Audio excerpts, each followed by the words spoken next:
Hot dang, hot babies. It's the second stream of the day. And look at this. Not one, but two name tags. Oh, can I get a name tag behind my name tag? Oh, this man loves seeing himself. I hope all you are doing well. Did the co-stream of the PC gaming show's Most Wanted, where your pal Day 9 is a member of the council. And I even got to do a bit, probably my number one most wanted game, Hollow Knight Silk Song. And now what we're going to do this afternoon is we're going to be playing some Cross Blitz, which is an interesting blend of some familiar indie genres. So it describes itself as a RPG deck builder featuring fast-paced combat.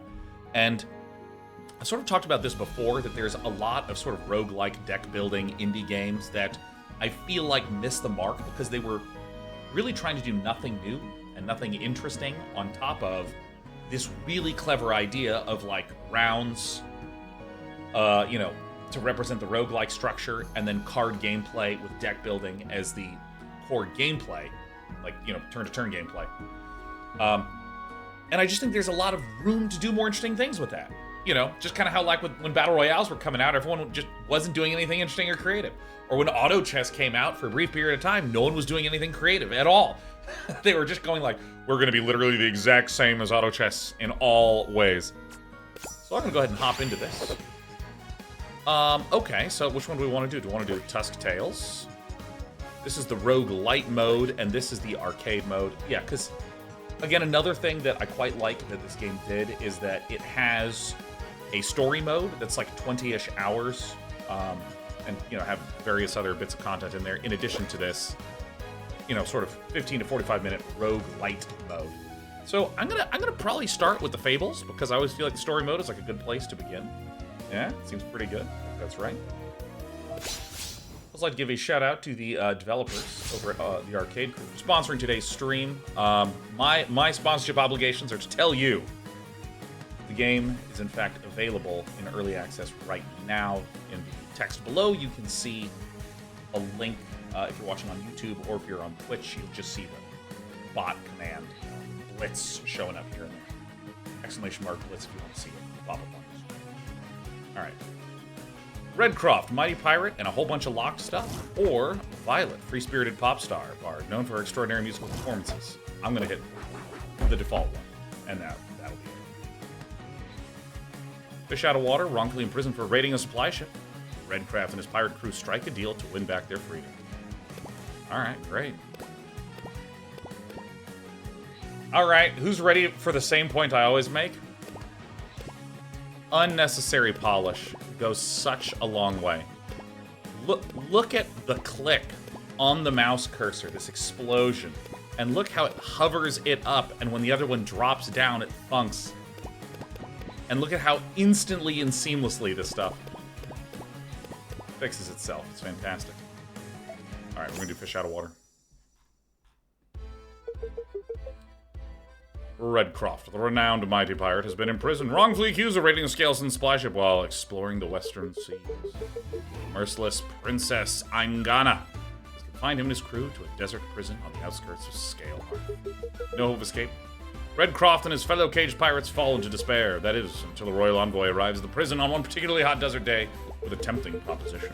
Redcroft can produce a, in green, long-lost relic from an island situated in the southern seas.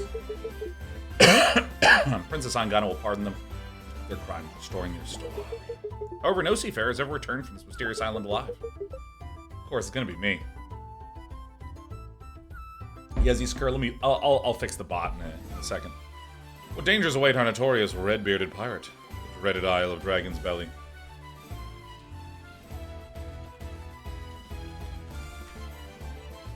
Alright. Dude, if a game has a map, it's just literally a better game. It's just literally a better game. Like, I mean, come on. I'm trying to think of... I felt like there was a time in life where... Oh, I see. I'm sorry, everyone. I told you the wrong command. It's exclamation mark cross blitz, not exclamation mark blitz. Whoopsie daisies. Let's see if that works. Let's go, Nightbot. Easy. Okay. Well, yeah, no, I feel like all the games that I played growing up heavily emphasized maps, and then sometime in, like, 2006, everyone just decided, no, we don't do maps anymore, we do cutscenes. Alright, sorry. I'm done being distracted. Finally out of that hellhole of prison. So we're to be errand boys for the princess, eh? Fine by me. Anything to win our freedom back. But as soon as I get to Swindler's Wharf, I'm down in a mug of grog. They put the battle music in the menus? Hell yeah. Oh, yes. Greetings, Mawson here. Grand adventure awaits, so let me show you the metaphorical ropes. Unnecessary polish. Unnecessary polish abounds. Of course, the tiles having their little bits of animation, and the idle stuff is, you know, pretty par for the course, but this little text box. These are your health points, or HP for short. Great. After every battle, your HP will be fully restored. Really? Okay. And this is your equipped deck. Press the View Deck button to take a peek. Swap to a different deck, or edit your current deck from here too. Huh. This is the Hex map. Alright. We'll be exploring across Dawn Isle by navigating maps like these. This is you. How cute. Must get tired marching in place, yes? These are nodes. There are many different types. You know, nodes. Okay, that's a little technical of a term. Nodes. Points of interest. Walk different nodes by the next map by selecting them. Keep in mind, you can only travel between nodes that have visible pathways connecting them. No path, no access. By visiting event nodes or claiming victory on battle nodes, new pathways will open. Seems there's an available node right here. What luck? Select it. Alright. Oh my god. Look at this map. Yo. Alright.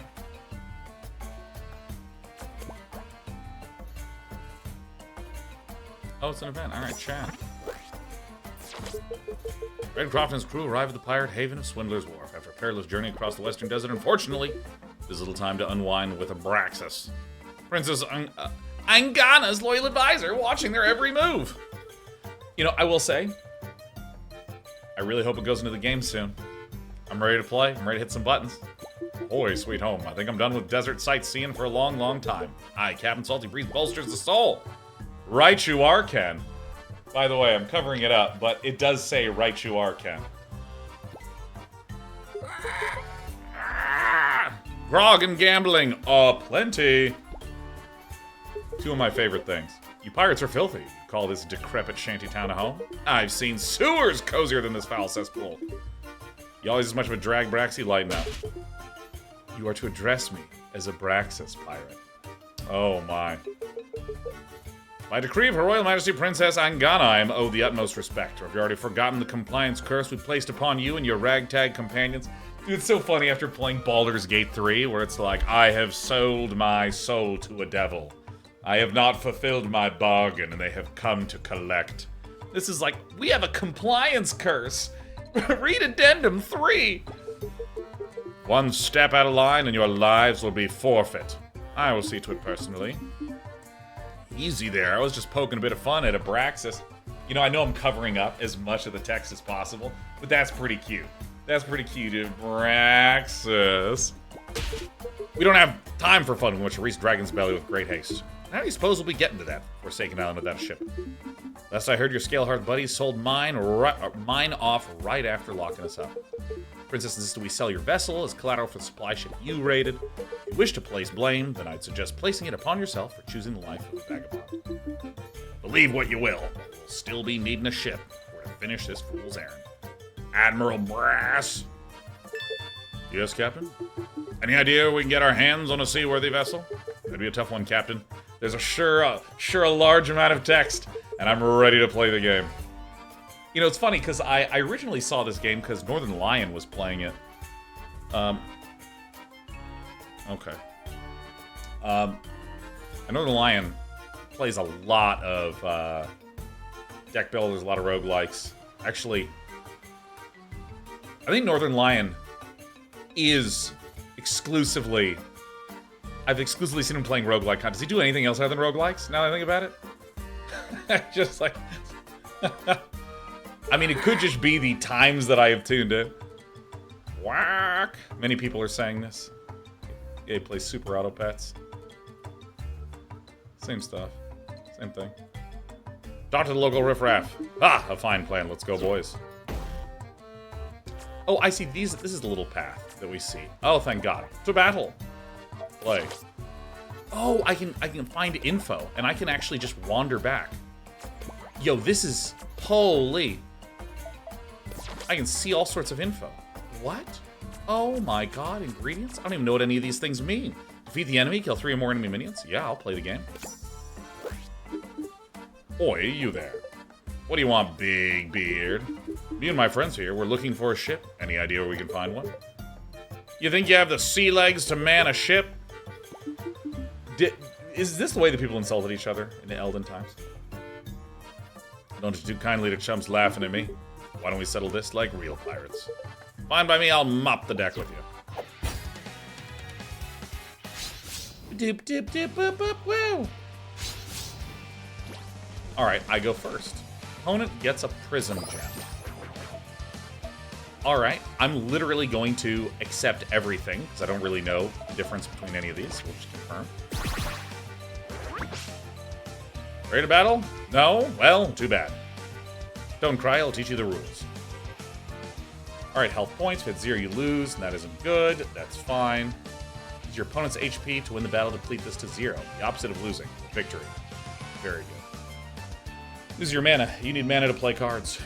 You gain 1 extra mana each turn, increasing your maximum up to 10. So, I mean, when it says you gain 1 extra mana each turn, I don't know if it means... Uh-oh. Oh, excuse me. I don't know if this is like a Hearthstone-style mana system where you go like 1, and then the next turn you have a total of 2, and then the next turn you have a total of 3. Whether it is just like you, if I had 5 and I spent 4, the next turn I would have 1, and then 2, and then 3, and then 4. Oh, and it replenishes each turn. I should really just shut up, generally speaking. I think that anytime I have another thought, I will duct tape my mouth closed and move on. Check the number displayed at the top center of your card. That's its mana cost. I see. 1, 2, 3. Cards contain important information. Pay attention. Top left number is the card's power. How much damage it does when it attacks. Top right is the card's health. Sure. Also spell cards, and those don't have power or HP. They only cost mana. Sure. Current hand. Drag cards to the board. Play them. You can only play minion cards on the blue tiles. That's your side of the field. Yeah, you know what? Let me pull this sound down a little bit. This is some pretty intense battle music. There we go. I can hear myself think now. When you're done playing cards, or out of mana, press this button. Why does it say Blitz? Your turn will end and you'll enter the combat phase. Okay.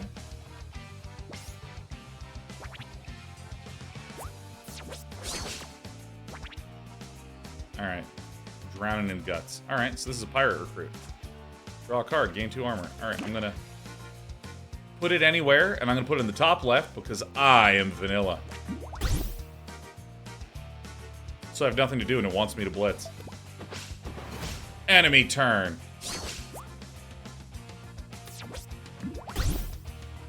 So I assume that this little hourglass means that they can't attack right now. That's what I assume.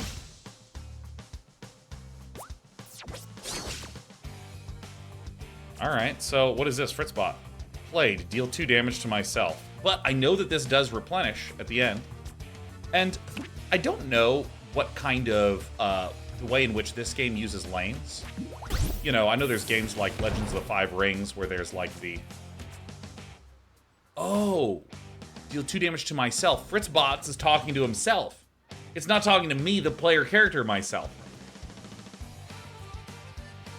Huh. Okay. I mean, I guess I understand that. This is the thing that I remember, like, oh, I could not get on board with this, with Legends of Runeterra.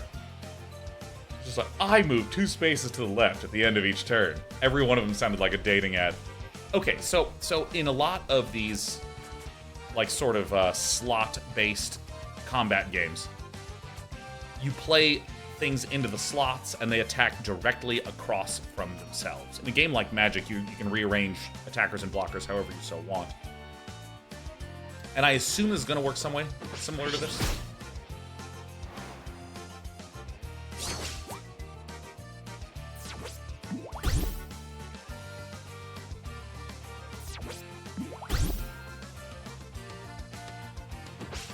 So my enemy ends their turn, and... Ah, okay. So it's my turn, and then I do combat, then your turn, and you do combat. Great. After you summon a pirate minion, deal 2 damage to a random enemy minion. Cool. 1 damage to all minions? I mean... blow up my entire board. That seems pretty fun.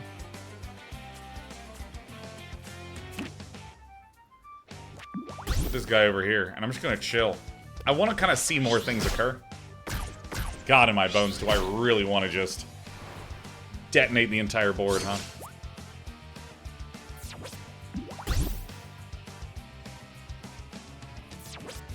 So I should take 2 damage now, if I understand this correctly. Now, I don't know what happens when this guy is behind. Okay, the fact that he's behind doesn't matter. He just attacks anyways. Got it.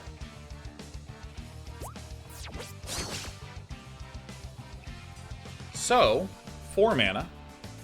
So if I do Spin Blade...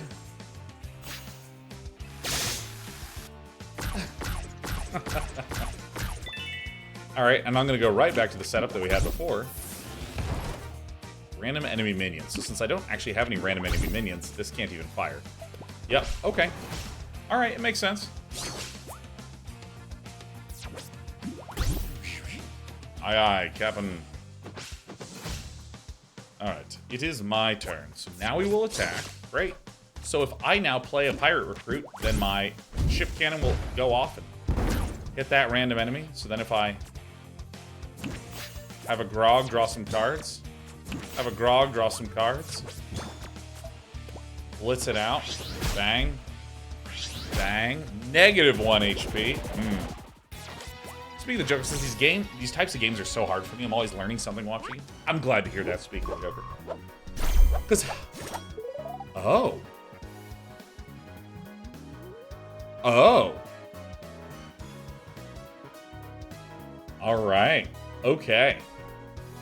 Yeah, speaking of the Joker, I feel like once you really learn one type of roguelike deck builder deeply, you kind of now immediately get access to like a base level of understanding for all of them. And it just makes a lot more sense. It just makes so much fucking sense.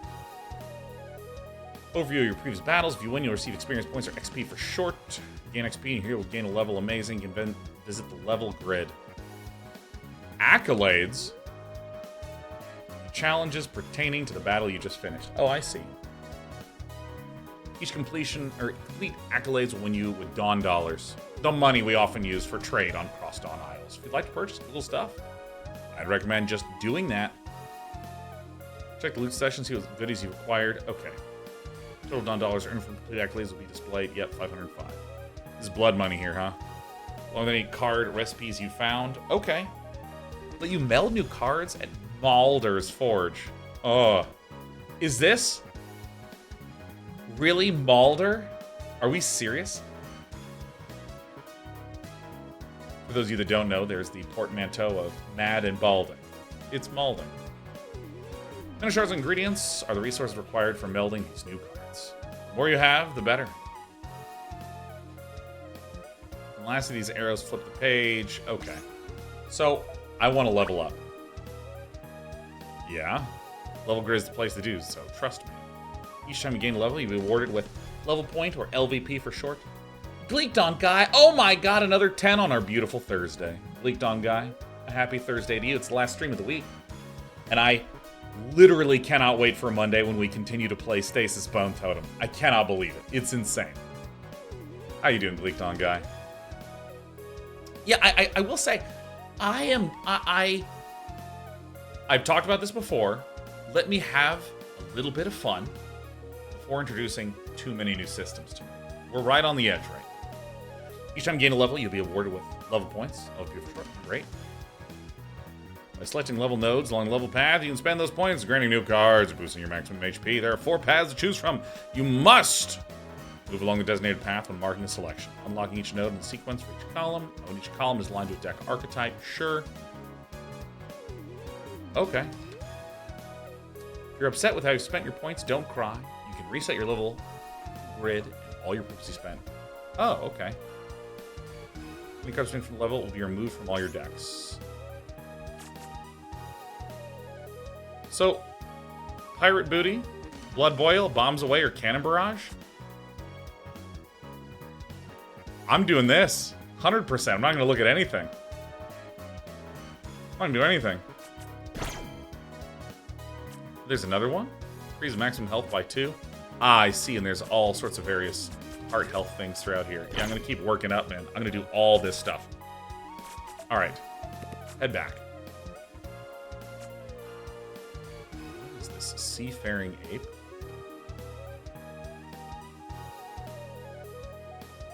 So this is a recipe. Brilliant rock bits used for mana melding. Used for mana melding, used for mana melding, used for mana melding, used for mana melding, used for mana melding. Okay. So, I'm not going to look at the extra stats because I feel that there's like substantially lots of stuff in my brain. Shiver me barrels. You're a lot stronger than I thought. That'll teach you to laugh at the mighty Redcroft. What? You're the mighty Redcroft? Said you drowned on the western seas. Do I look drowned to you? This is a huge backlog of mostly walking to get through. You should just start with Stasis Bone Totem, straight up.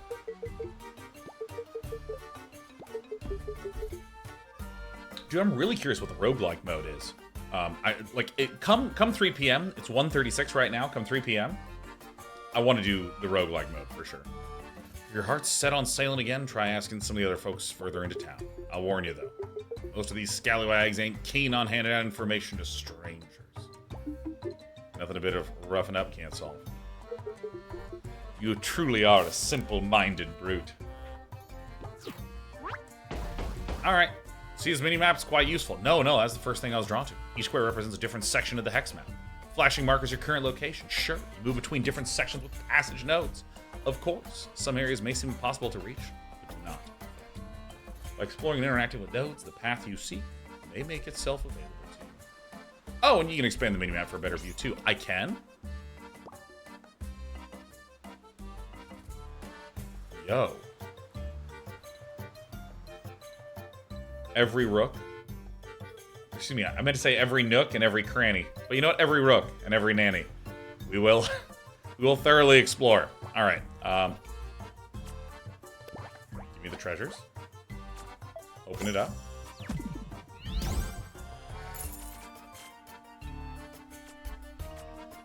Meld new cards. Okay, so let me actually view the deck.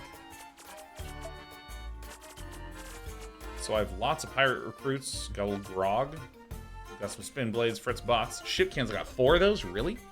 And how many cards are in here? 8 and 4 is 12. And 4 is 16. And 4 is 20. And 4 is 24. And 2 is 26. And 2 is 28. And 2 is 30. Admiral Brass. Tough. After you play a pirate minion, give it +1 power and rush. So, I think that, like, there are some small things that this game is doing right now that I feel like in an hour, I will be like, oh, I see, hell yeah. Like, all these various resources that I'm getting for crafting and stuff. But I just don't quite have the context for it. This is the card shop? Okay. Oh, I want to do all the battles. Every single battle. Play. Because the single-player campaign is like 20, 30 hours, my understanding.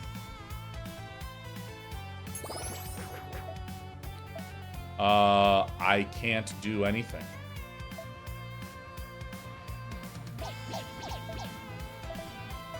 Why not? Alright, Sid the Squid. Another random friendly minion +1/+1. Okay, so this is going to be interesting to see how this works, because, like, this says deal 1 damage to all minions. There are games that say this, and then it will deal 1 damage simultaneously to everything. Hey, we okay? Sorry, my cat just made a disgusting sound. Like, imagine my opponent had a board of 8 of these, and I play this Spin Blade. Does that mean it's going to hit every single one? I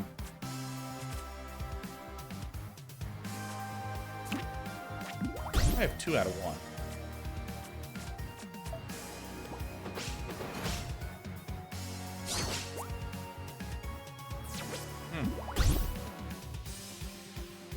Anyways, I got distracted. But, like, yeah, now that all these guys are out, I'm really curious if my spin blade will hit everything. Ow.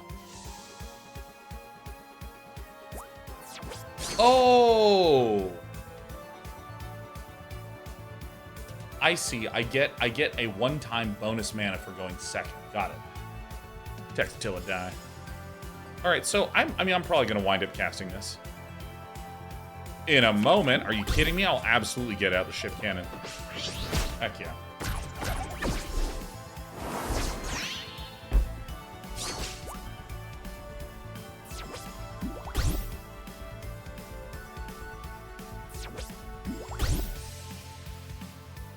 I now run the risk of making that guy huge. Dude, let's do it. Let's make him gigantic. Let's get the biggest Skeleboy that's ever existed. Alright, is this guy a pirate? No, he's a golem. Alright, so I'm gonna go ahead and throw out the blade. Okay, so it is simultaneous and instant. Great. This is now a 4-3. Give me the grog. Give me the grog. Dude, you like my chump cannon? My absolutely useless chump cannon that I did nothing with, but allow it to get chumped on?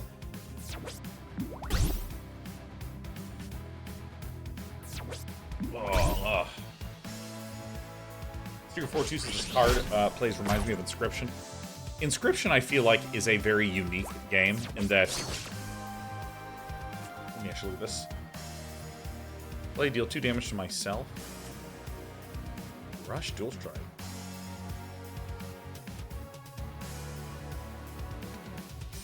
I mean, I'm gonna do this. And I'm gonna... So, I want to just double check if I understand this. This is 1 out of 4. My expectation is on the next turn, I'll have 5 out of 5, and that'll just be all there is to it.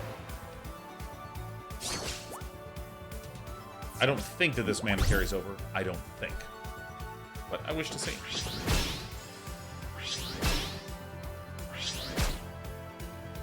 I'm getting smacked.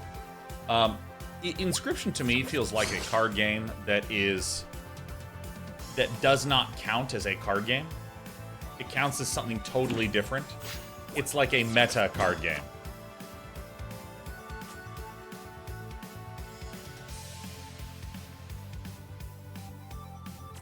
You know, I'm just going to summon these guys. I did actually have that expected outcome.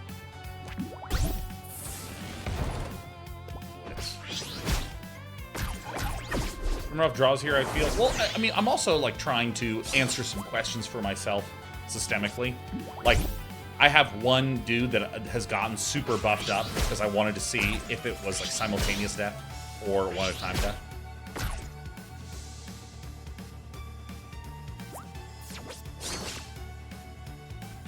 Alright, let's do this. Placing this little turkey. I actually want this guy here. Take some damage.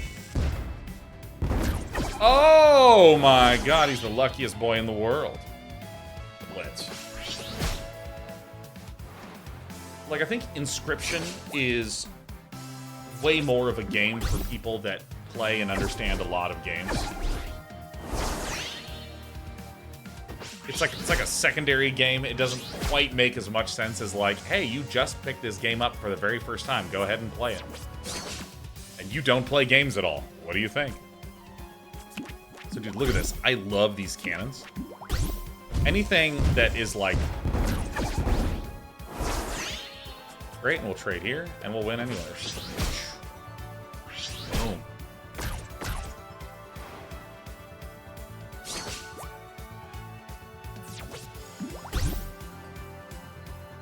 We're doing it. What a dramatic battle.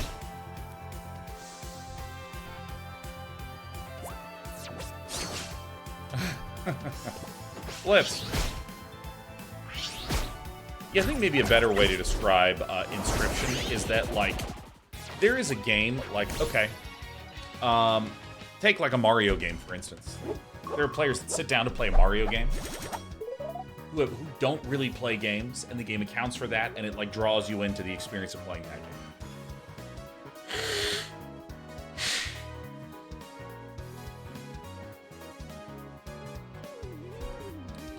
Or, I mean, frankly, like this game. This game is like showing me how the mechanics work, is trying to get me to make some decisions, creating some simple challenges, and so on and so forth. What's really interesting to me about Inscription as a game is that it's really trying to... Oh, cat. Oh, my God. Forgive me, there was something on my desk, and it was cat poo. Give me a quick moment, I'm gonna wash my hands.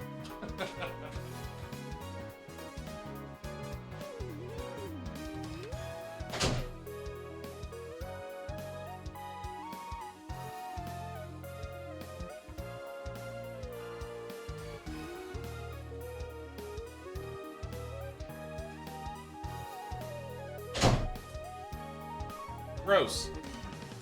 Super duper gross. The things I'll do for my children. But yeah, I mean, like, then I feel like there's, this game is the kind of game that just accounts for the fact that maybe you haven't played anything in the genre, maybe you don't even play games at all, but it's trying to get you to start hopping in and understanding how the game works. It's going to show you. Inscription feels like a meta game. The fact that when you start, there's a continue button and there's a new game button. And if you've played a lot of games, that makes a good amount of sense as like an intro to step into the game. And the fact that you can like walk away from the game table of the card game and there's other mysteries there is really interesting when you've played a lot of games in this kind of genre.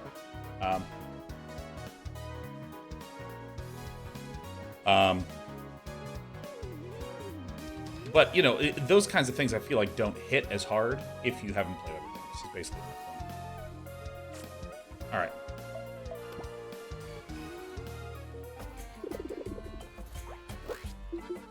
Looks like fancy slacks are no match for the mighty Roguelike, that peddler. He tricked you into buying these patch-ridden pantaloons. Silence. Just where we can find a ship now.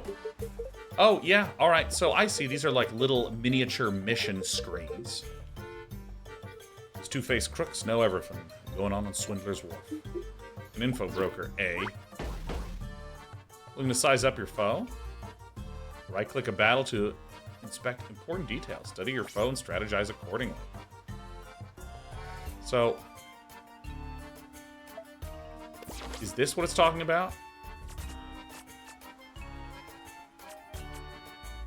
Move to a different area. Sure, I'll go to the frog. Age of Sigmar. Oh yeah, Age of Sigmar is not a 40k RTS. It's a it is a Warhammer Age of Sigmar. It's one of those. I'm mincing words a little bit. You know, let me talk about that in a little bit, Sankiko. I wanna like chat to some of these people, and I want to buy some cards, and I want to do some battling. Because this game is new for me, I do need to spend that part of my brain investigating. Redcroft's dead, drowned at sea. Goodness, no. You're wrong, it's me. Smack. Bleak. Rumors spread like wildfire here, so don't be fanning the flames. It's a real shame, Captain. Who knows how many of those blokes think you've kicked the bucket thanks to that nasty gossip. Dude, that would be wild. Oh, man. Alright. I wonder what we have to thank for that. Ah, don't glare at me, pirate. Seal your own fate by acting against Scalehearth's crown. I assume Scalehearth is a really great and powerful dragon. Oh, wait, I didn't put my card in? Really? I have new cards? No way. I'm gonna kind of pass through some of this dialogue. Because with some of these event nodes, like in some roguelikes, event nodes have a little bit of flavor, but then maybe are 95% an activity that happens at the end of them.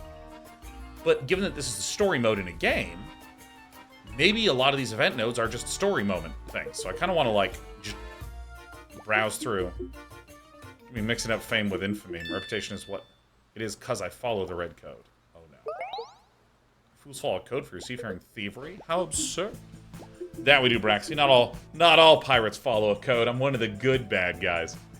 Only the honorable ones do, and there ain't many of us left. The red code forbids us from looting the less fortunate. What's the honor and ruin in the lives of the common folks trying to scrape by? Is this the grounds for relying? On your own strength to overcome whatever's blocking your path.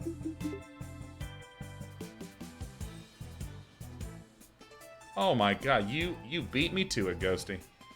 True greatness is won with your own two hands. Your old man set quite the precedent, eh? See God's bless his soul.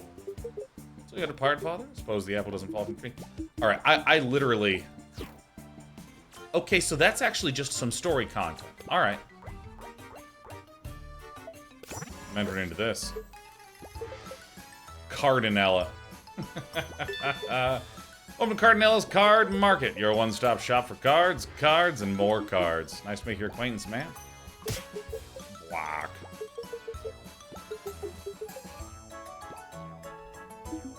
You don't say, ...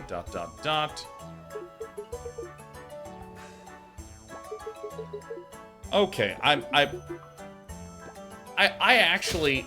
So, it's interesting. With this game, my exposure to it was watching some of the later intense card combat fights. And a lot of what I've seen was the card combat into the card combat into the card combat. And I want to get there. I want to get into the card combat. And I feel like often the sort of character building and the world building and taking opportunities to, like, add flavor and add personality to things can mess with the pacing. Because, like, right now, I don't think any of that dialogue was relevant outside of flavor, and I just wish that I could click and it would just open up the stuff. So this is death. Add a random pirate minion to your hand. This seems useful for some of my pirate stuff. 200 each. Buy. Buy.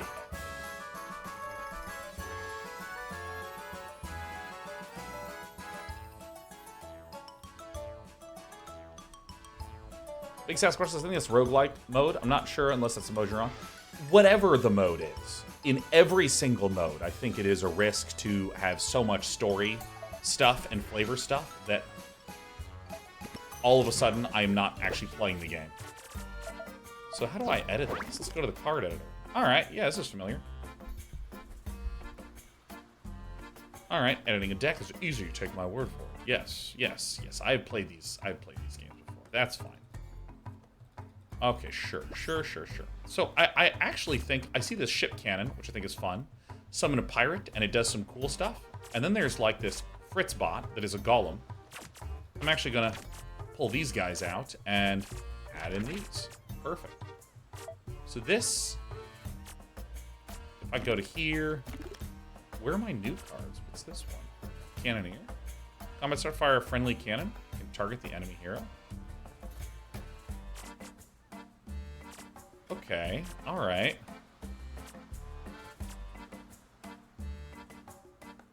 I want this guy in here, like, so bad. Dude, I want to go ship cannon crazy. What's Rigbeak? Used to cost all your pirate minions in your hand by 1? Okay.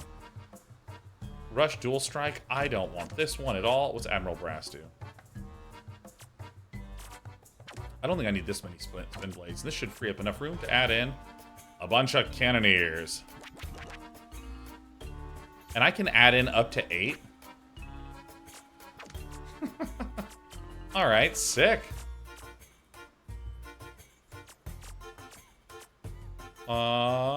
You know what? You know, I'm literally gonna add in 8 cannoneers. Oh, man. Alright.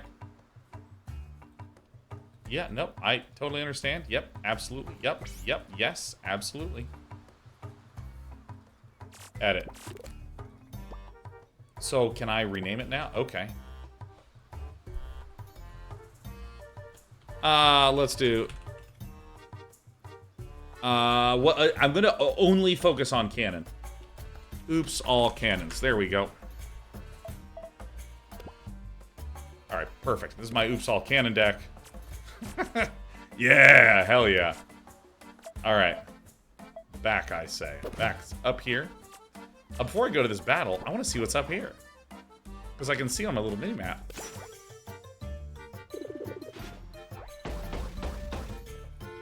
What's this relic shop? Purchase new relics? What? Yeah, enter. Alright, yep. Just, yep. Alright, I'm gonna... Okay, great. Let's see here. Your pirate minions have +1 power. Start of the game, add 2 cinder soot monkeys. Damn. What's a cinder soot monkey? Hold on, hold on.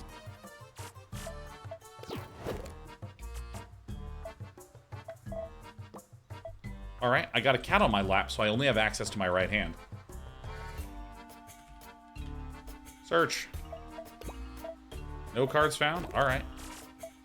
So, I don't actually know what a Cinder Soot Monkey is. I don't have enough cash for it, but I do have a guy I can clown on to win. Defeat the enemy in 12 turns or less. Take less than 15 damage. Deal 5 damage to the enemy hero in a single turn. Alright. We shall see. Alright, baby. Here we go. Crossing the leg. I'm wearing jeans today, so you can dig those claws in. Okay, so this is 1, this is 2. Yeah, these are too expensive, and I want a cannoneer, but more importantly, I want cannons. We've done it. Pay attention to your opponent's relics. Yep. Cannons cost 1 less. Yeah, I mean, like... So, I mean, like, my at first blush, at first glance of these, like, you know, bits of combat, there's a lot of things that are really hype. A lot of things that are terrific. The speech conversations and the characterization and the amount of tutorials feel like it was a lot of things to get by just to hop in to play some. Now that I'm doing the gameplay, it's quite fun. So if I play this guy, so I'm not 100% sure how this works, but if I end this, I think that that's like a temporary mana. I think that that's like the coin in Hearthstone.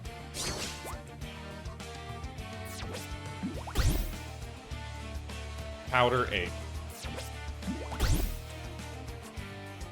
There is so much pollen in this.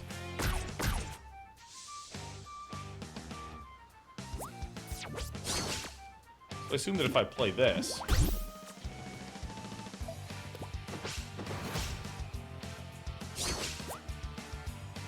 Where's Arcana cost reducer? Right?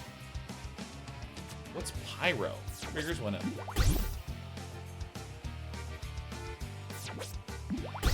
What is Pyro? Damage plus...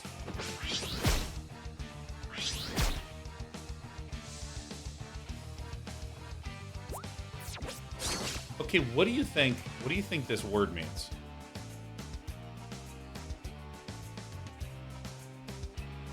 Pyro is a damage type inflicted by other cards. Ah, pyro damage +1. I see. I see. I see. I see. I see. Okay, so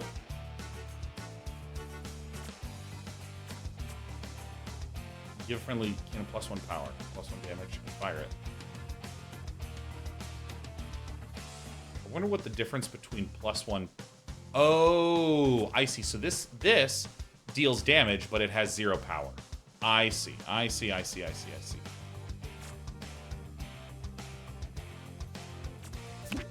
I'm gonna do this. I'm gonna add myself some block.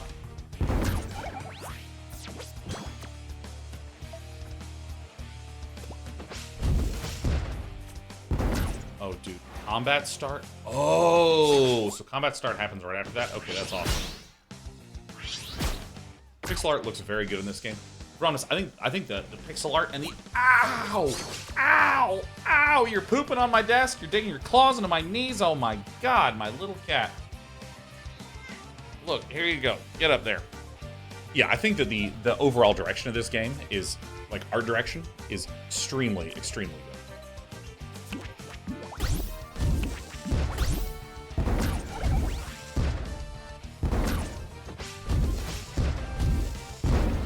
Dude. Hey, come here.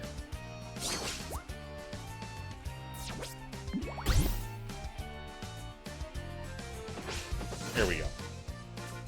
Dude, the summoning of all these... Oh my god, yes. Blitz. 2, 3, 4, 5. Alright, didn't get to see any cannons from Villain. Another one, need a Grog or 3. Alright, so I've leveled up. And I'm going to... Yeah, I really wonder what this pyro damage is.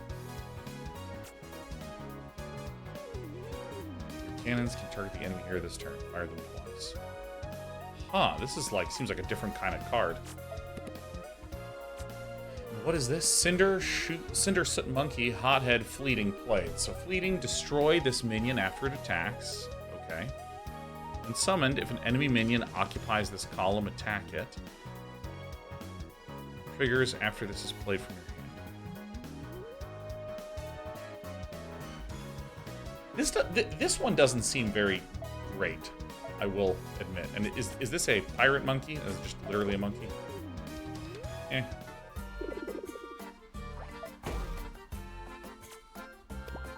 Loot.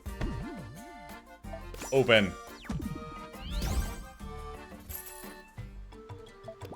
I've got some Dom bucks.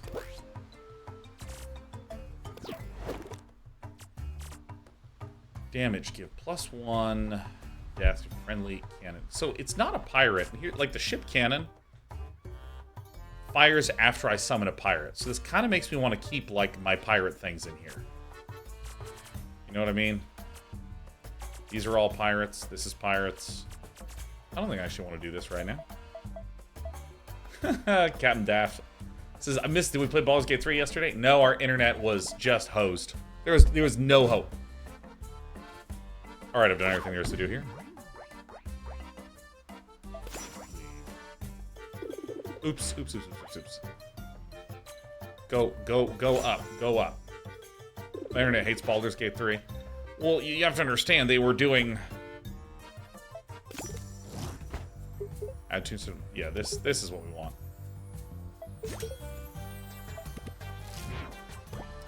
They were doing... there was an outage in the area, Sean, and we were doing current maintenance for the outage. Show me what I got.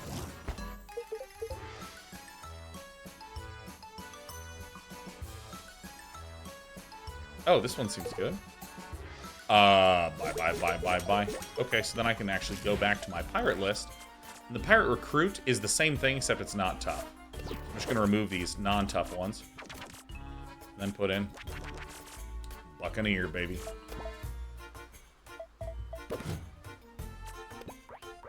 Yeah, they're just built better. Better than recruits. Block a pretty fairy. Rigbeak, don't be rude. Well, what a mighty pirate you seem to be, Lion Boy. This should be fun. Oi. I'd watch where you're pointing that fancy blade of yours, miss. Some might mistake a gesture like that as a threat. Your concern is touching, but I'd worry more about yourself. The fierce look in your eye, you're itching for a duel, eh? On guard, then. Do you know if the roguelike mode lets you update your deck like this? I'm not sure, Shadowcast, but I'm definitely going to check it out before we hop into it. No to this. You know what? I don't want any of this garbage, man. Give me my good cards that I just put in. Thank you. Thank you very much.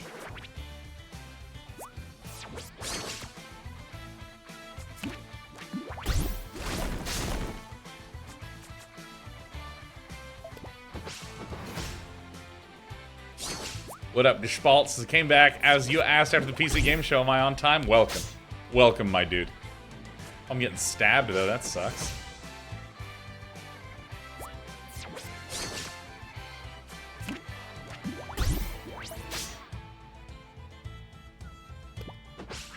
Wait, what is this thing?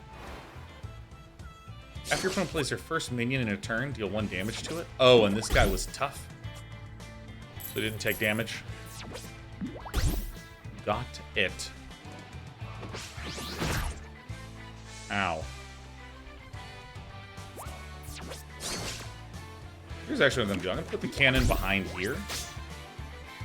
So that way my tough Buccaneer can protect it. Why do you have wire headphones? Why not? What did I get here? Blade and death. Add a bomb to your opponent's deck. Deal 4 damage to your hero. Oh my god. That's pretty sweet. Alright, I mean, I'm taking some pain here, but I think it's alright. So, we now do a lot of damage on this turn, right? Play this one here. Cannon immediately fires, takes one out. Still have 2 mana left over. Wait, I thought these were... Oh, I misunderstood how much health these things have. Alright, I get to play this one now. So then, combat start. 75% chance to hit this. Dude. Yes. Archmouse, this combat reminds me of Inscription. I gotta be honest, I find it so funny that people are comparing this to Inscription, because there's like so many physical card games that use this slot combat system. I think that one of the reasons why it went for that model in Inscription is that reason. Alright, so let me just blow up everything. Blitz. Yeah, this is exactly the kind of deck that I think is fun to play, where you, like, pop off with some insane combos.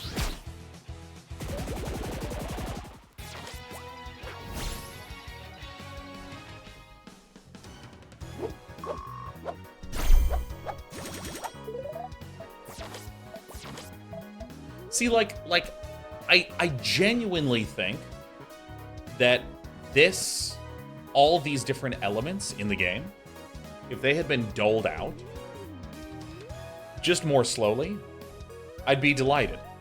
Accolades are a great system for giving me other goals in the middle of fights. Loot that lets me do various forms of construction and crafting. Great. Totally terrific. Leveling up so you can unlock more things. Fantastic. But I've seen all of them all at the same time. It's a little bit like, oh. Leveling up here. Eventually I'm going to get to that one. Musket Cannon Expert cannons can target the hero played. Some 2 cannons in adjacent space. What? Yo, this is exactly what's going on. Reminds me of your crafting speech during Baldur's Gate 3. I don't remember that. Throw down the fancy weapon. Yeah, like all this story stuff.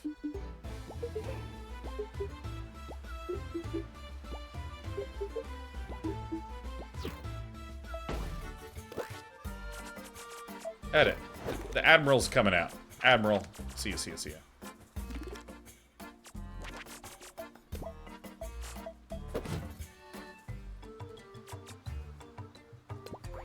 There are too many crafting systems in games. Yeah, oh yeah. No, I mean... I can see that there's some orthogonality there. Not orthogonality, that's not the right. There's some similarity there. Alright, so let's just get past all this dialogue and actually get to the... Oh yeah, I keep forgetting that button's up there.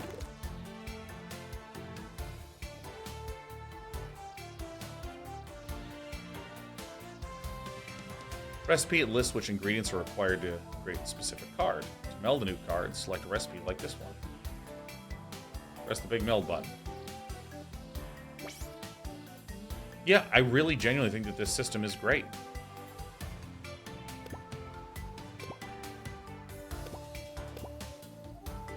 Give your other minions +1/+1. After you play a minion, deal 1 damage to it and give it +2 power. Nope. There's 0 out of 8 of these. Plenty of opportunity to meld.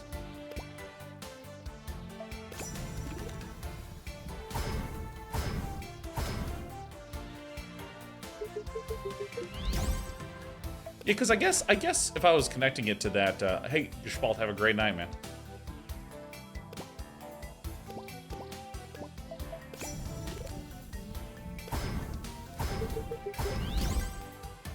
How do I craft multiple? Uh-oh.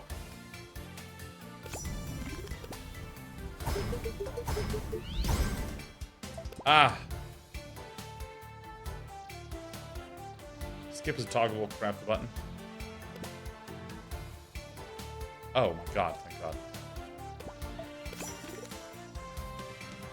Oh, thank god. Okay. Great. I see it now.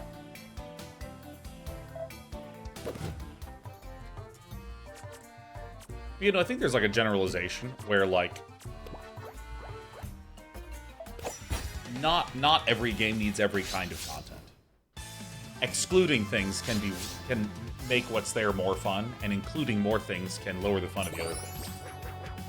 Okay, Cannoneer, Grog, dude, hell yeah.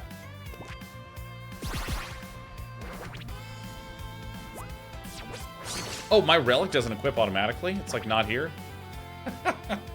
Oh no.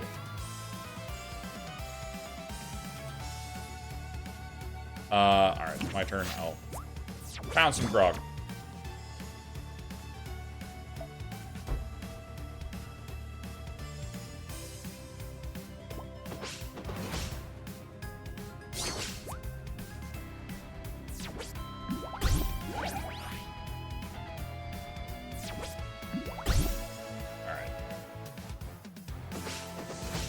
So, I mean, we'll probably want to put my... All cannoneers and no cannons makes Sean a dull boy. But this is what's nice about having this musket cannon expert here. Cannons can target enemy heroes, summon 2 cannons in adjacent spaces, and this is activating them at turn end. Yeah.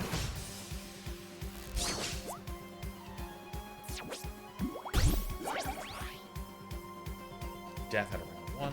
Right? This is... After you play your first death minion that costs 3 or less in a turn, trigger its death.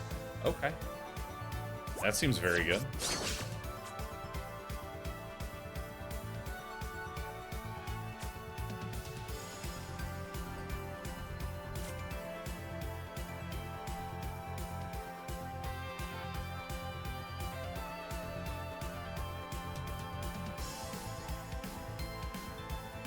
I think I'm actually just going to place the Cannoneer guy. That's literally definitely not where I wanted to place that one. Holy. Wow, that's as bad as I could have placed it. Alright, that's fine. Blitz, putting it there. Woo! I actually don't even think I have room to play my Pirate Captain now. Whoops. Oh boy, that's literally not where I wanted to place that at all. That's like the perfect anti-spot. Alright, well. Because this says... summon 2 cannons in adjacent spaces. Maybe you can summon 1 here and 1 here. Alright, well this is pretty good. I'm gonna work under the perhaps false hope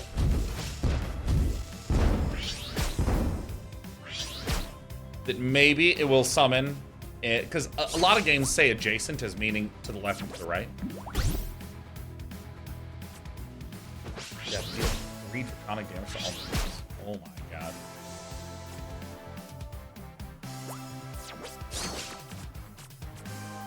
Alright, so what if I place this guy here?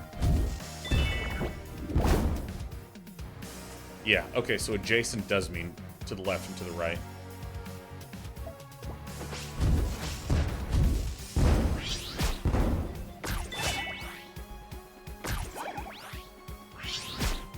Okay. River Funds is another indie game showing. Nice. How am I enjoying it so far? I think the combat and a lot of the deck building is really, really nice. I think that some of the story elements that are coming in and the tutorialization elements messed with my pacing a little bit, but like now that I'm getting into the, you know, meat and potatoes of the combat, I'm having a lot of fun. So you have 6 mana total, so I'll just play a bunch of these. 1. Oh, I didn't read that card at all.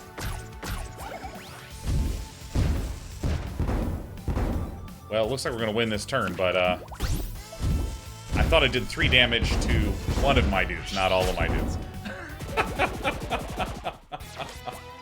Okay, okay. Alright, level up. Give me this. Yeah, and you know, like, my dear friend Eric has talked about this before, that there's there seems to be this pattern in large story-driven games where the combat tends to just be a really limited set of options that devs choose from. And that there's all different kinds of combat options that have nothing to do with, you know, Souls-style combat or FPS-style combat. Like, this game is a great example of something that I think is just largely underexplored. Hey, you have a grid of exploration, and you can see here's my map that I'm traversing along, so I can go south down here. I'm right here at this location. Sure, if I battle here, it'll open up a path to go south. And what happens in my encounters? Oh, I wind up going into a card game style battle, like the old Magic the Gathering Duels of the Planeswalkers. Like, there's just very few games like this. There tends to be these kinds of gameplay modes, again, like card battling, where games say, okay, so card battling is just for really mechanics-focused players. We will just throw card-based missions at you, and that's it. You just do card combat. When it's very reasonable to, like, construct an entire campaign around this to allow you to, like, level up and to collect things, explore a map.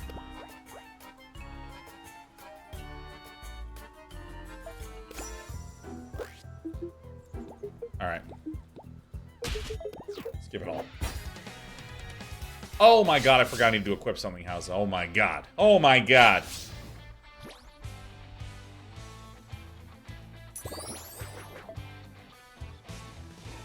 Alright. I have not played Big B. I'm gonna keep the bird of the day. Alright, I just mulliganed that. Fine. Joe Lock, 500 bits. Sean, I was watching your first Mostly Watched series on King's Quest 6. Gotta say, Sean, you, Sean Lee, are just still as entertaining. Love it. Dude, Joe Lock, I'm glad you like that. I think life known Sean and Lee has been good. It has been really good.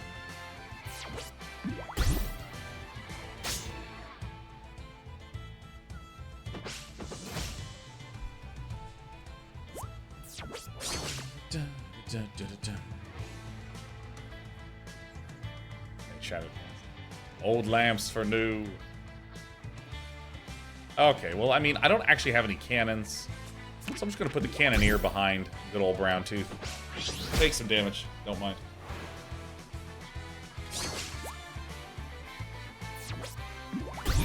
Exploder Man, no offense to the other host, but Lee is the best and a goddamn delight. It's a little bit undeniable, is it not? Lee is really funny. What does flying do in this game? It'll be blocked by other minions with flying. Oh. And I screwed my pirate captain over again, huh? Whoops. I don't know why. I don't know why I did that. Shadowcast gifting 5. Ha ha ha! Shadowcast, yes!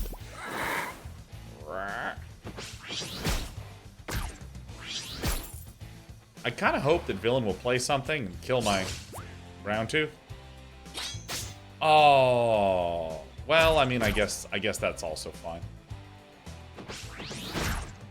Showcast says, you like this, Sean? I bet you really like when I buy you subs. Yeah, if you need me to talk dirty to you about that, you got it, dude. Okay, so first thing that we're gonna do is I think I'm just going to play out like this. And this says, played some in 2 cannons, and these are just regular ship cannons. Great. And they do have 5 health. Great.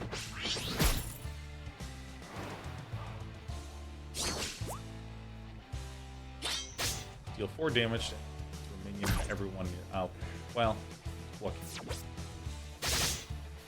Oh, that's also very painful. Who do we get from our random pirate draw? Hothead gets summoned. Enemy minion occupies this column. Attack it. Yo, we got the other musket, Captain. Okay, so I'm gonna do this a little bit slowly.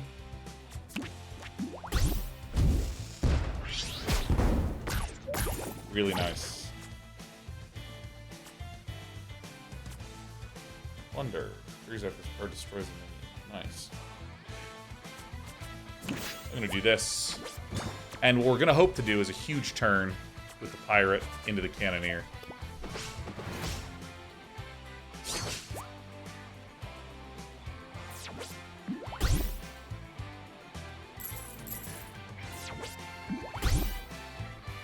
color the card back and apply rarity? I think?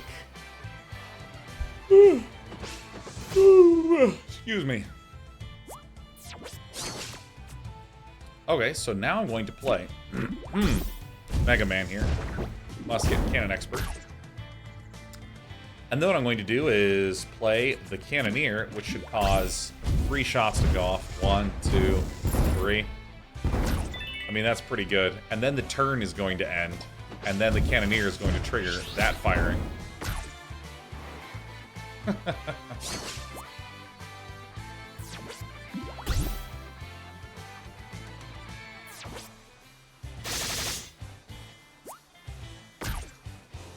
Alright.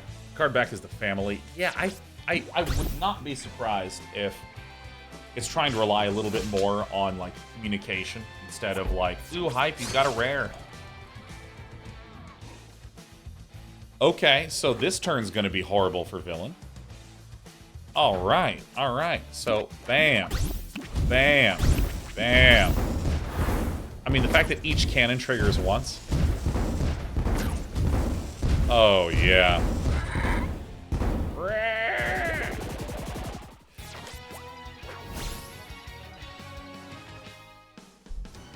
It's me, Big Cannoneer Day 9.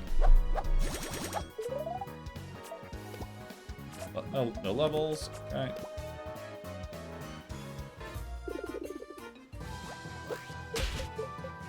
Again, how? Hey now, don't be too upset, Missy. Easy stopping a mighty pirate like myself. Be careful, lion boy, an eater like that could get you in trouble. Enough of the frivolous banter. Why are you trying to kill us? Who is this grub carrot? Despy? Alright, I can't read anything because my cat's tail is right in front of the screen. Ooh. Go in.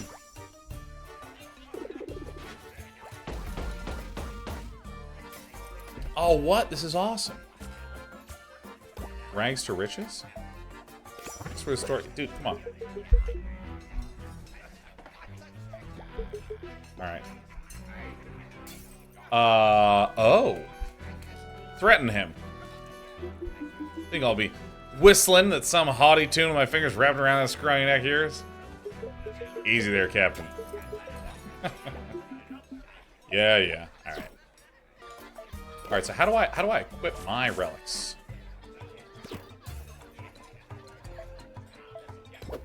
That's not it. How do you equip the relics?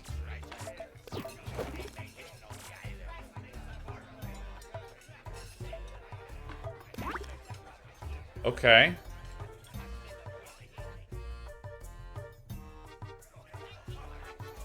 Yep. Okay, so this goes here. And then there was... What is this?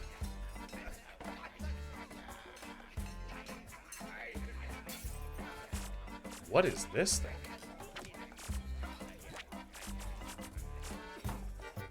What does BB mean? I see this is like a kind of quest-looking thing. That seems sweet.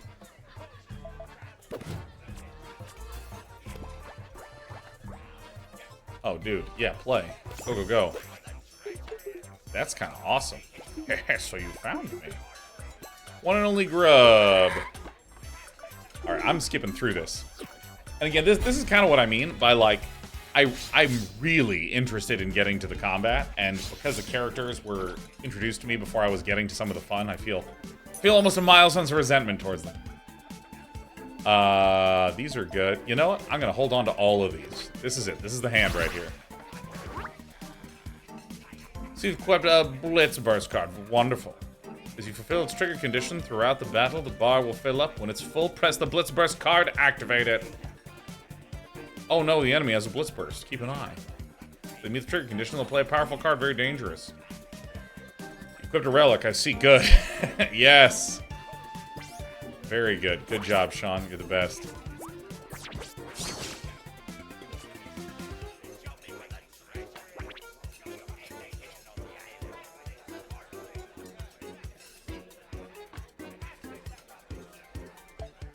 Alright. I don't know how many cards I'm allowed to have in the hand.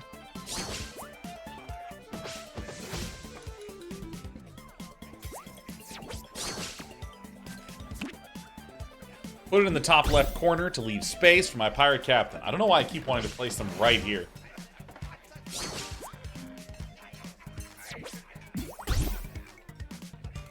And what does this say? After a friendly trap is revealed, give your other minions +1/+1.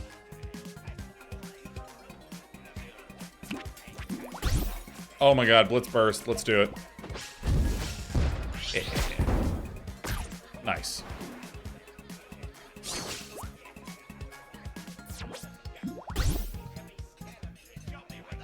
My opponent casts a spell. So in Magic, creatures are spells. In a lot of other games, that is not the case. Bang. Play the monkey. What does this mean?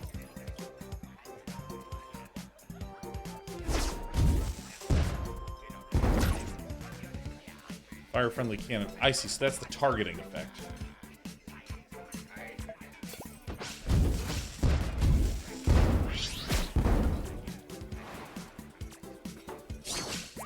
I see. Okay.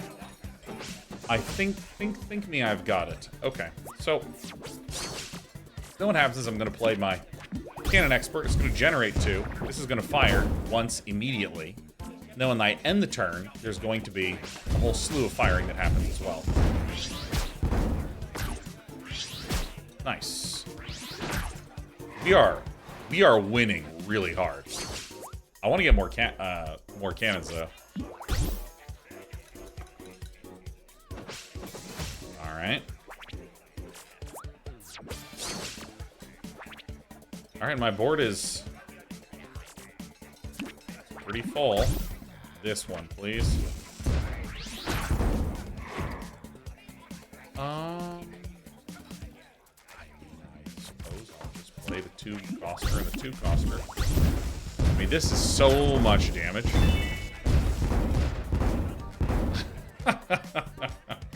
And now to begin combat. Look at how much damage I'm going to be doing. Victory. Oh, that a fight? Come on. No, I was thinking the same thing.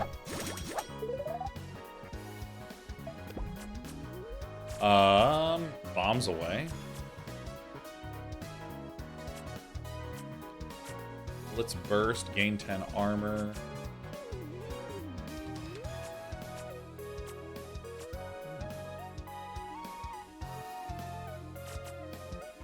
Yeah, get Jolly Bomber. It seems great. Cool. Cool. Get the classic deck building strategy of all my cards are removable. See, I think that the cannons that can be repeatedly triggered are very cool. I really like that mechanic, like a lot. But this can't. No!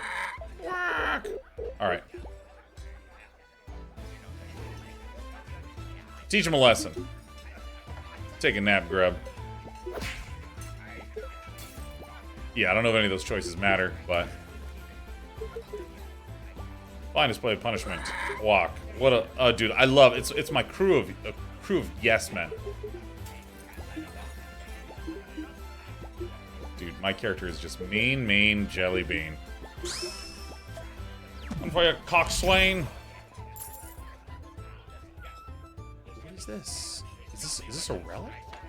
Minions? Pirate minions cost 1 more.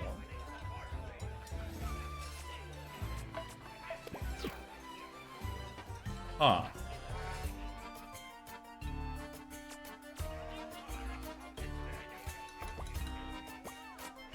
So if I go to here...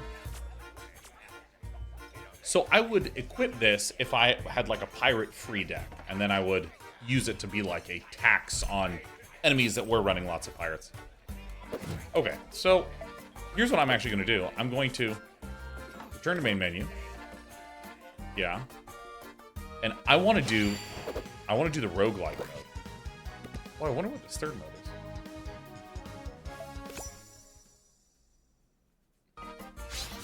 Because this feels very much so like my bread and butter roguelike experience. I am Mawson, that is my name. Pay attention as I explain the game. This is the adventure map. Fancy, yes? Yup. Totally recognize it. Just defeat the boss to get this node, win the battle, and become a hero, perhaps.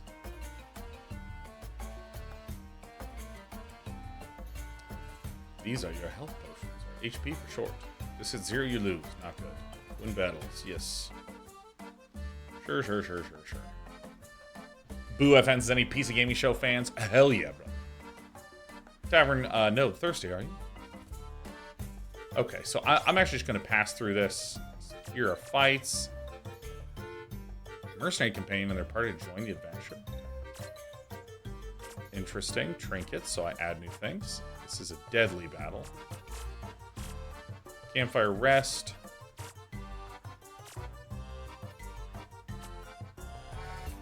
Purchase a relic with gold? Yeah, let's do that. Purchase new trinkets to equip your... Okay. Let's see what we can do. Buccaneer, these tough guys. Cutlass swine. What's barrel mutt? Draw a random pirate minion from your deck? Sure. Admiral Brass. Alright, so this seems like an aggro beatdown deck. We are literally going to take a right side drive in this game. Whoosh, whoosh.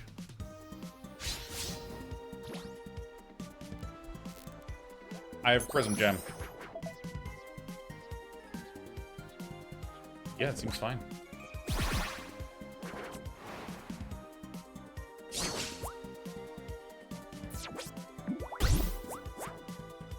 What does this do? Played. Gain +1/+1 for each... No! For each poison in your opponent's hand. None exist. Add 1 to both players' hands. While this is in your hand, take 1 damage when your turn starts. Alright, my opponent has 5 health, and my health regains after each fight in this game. That is my understanding. That's what I think. Not 100% sure on that, but that's what I think. I can actually probably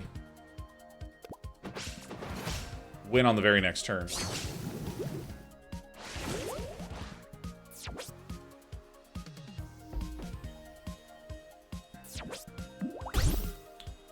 Alright, we have blocker.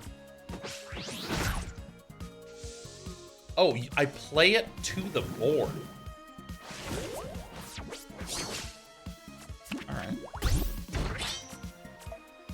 So this Blitz is good, because I will just deal 2 damage right away.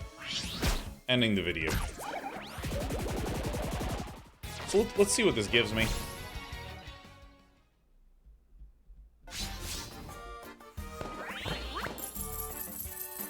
Joe Lock says you regain 25% of max. Well, I wouldn't have known that shit. Here it is, plus 25% HP, 100 gold.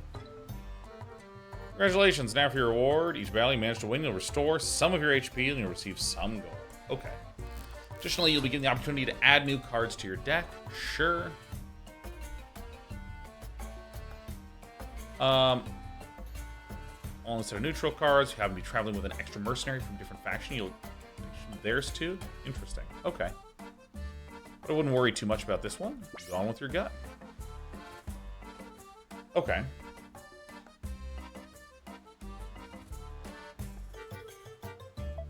I don't think I want this. Oh, I see. There's the words pyro. I see. I see.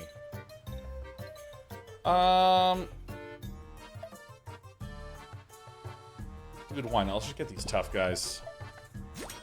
I'll eventually maybe remove some stuff. Wait, what? I get neutral ones as well? Ooh. This minion is damaged. Summon a rotten spore on your opponent's side. Sure, why not? I'll give it a go.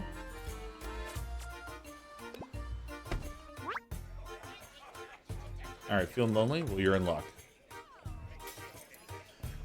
Oh, man. I'm a cat now. That's right. I'm a cat. Hello, kitten. Hold on. Guys, we're taking a petting Despy break. Is she not beautiful and majestic? She really likes chin scritchies. Look at this. Look at this beautiful cat. Get in focus. Focus on her. Ow, shit. Alright, come on. Chill out. Okay, you'll pick a companion to accompany you on your adventure. Not only will their party cards be added to your deck, but you'll have access to their mercenary traits too. Think of all the interesting things you'll be able to do with landmarks. Exciting. I don't know what that means.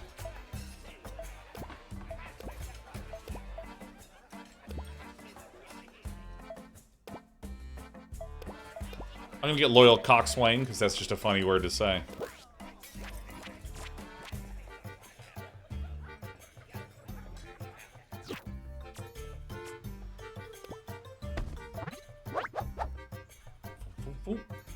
Alright. Oh. Alright, cat. Alright, just take your roost. Alright. Do you know of trinkets? I assume you don't. Trinkets are equipped to cards, and each card can hold up to 3 at a time. And all copies of that card will benefit from the trinket's effect. Impressive, yes. Begin by pressing the select a card button. Then pick a card from your deck. Card selected, choose trinket, and then buy it. Okay. Some trinkets are only compatible with minion cards, while others are only for spell cards. Okay. Select a card. So, you know what? This is my new guy. He's my Rotted Slime.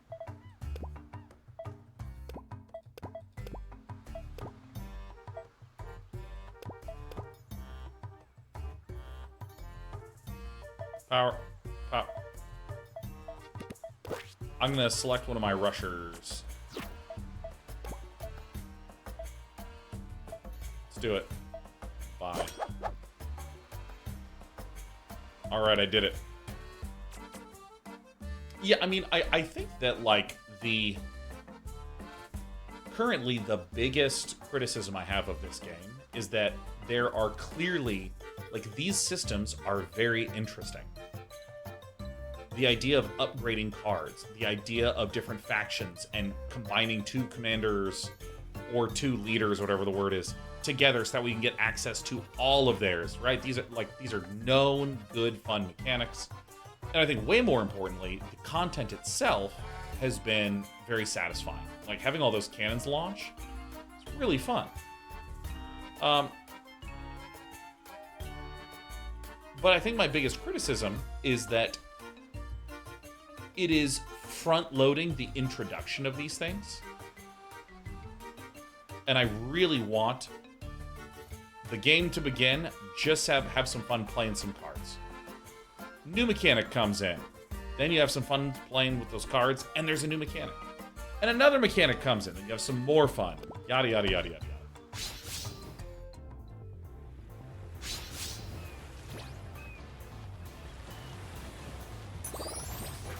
Because, like, I just switched to another mode, and it's like combined with these people using these cards that you've never seen, and now you get to upgrade something and also make choices. Let's do this.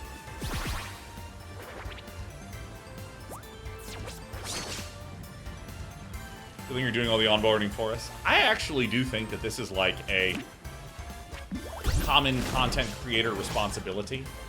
Is like, oh, okay, well, I am going to just play the game and introduce how the game works to everyone. Ta-da! So let's see. So, because, I mean, the fact is, in card games, there's often lots of mechanics. Like Splurge, I don't know. And also Glimmer is a mechanic that I don't yet know. And so there's a lot of cognitive load to figure out those things. And also the game's introducing, like, Blitz Rush, and make sure you're equipping relics, and then so on and so on and so on. And when too many of those happen, like, one after the other, it's a bit much.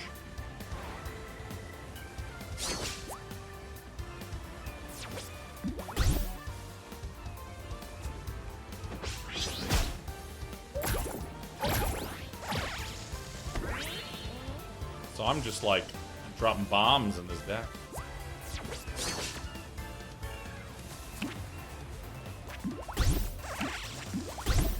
Because if these jolly bomb blockers, PSP, I'm gonna need to move. Yeah, sitting in that position was a bit painful.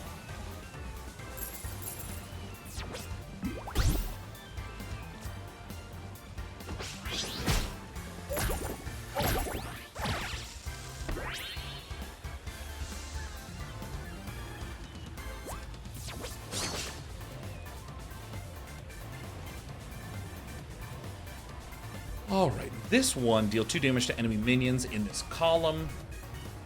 Bank 2 Glimmer, okay. So I should be able to trade here for free. I'm seeing some of the issues with these barrel nuts.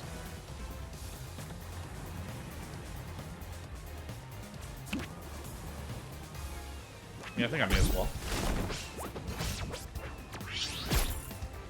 Shot points. I'm having a ton of fun with this mode. You can make some really broken builds. What are some of the probabilities around it? Is it like you can get a broken build like 80% of the time? Or is it that juicy like 5% of the time you have a god run? And the rest of the time you actually have to play the game. Hey, princess. What do you... You just really want to be cuddled in the lap, huh? I understand. I'm gonna keep playing little summoner pigs. There we go.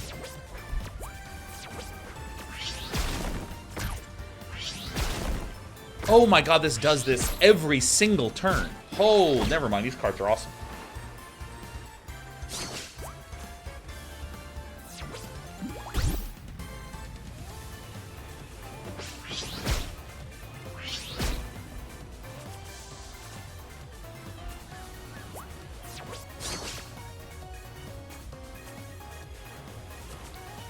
Splurge 8. Add a copy of each card played last turn to your hand that costs 1. Okay.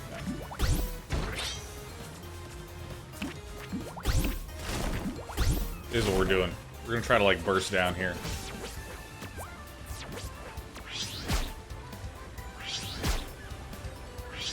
Wait, did all of these get upgraded? Every single one in the category gets upgraded? Whoa.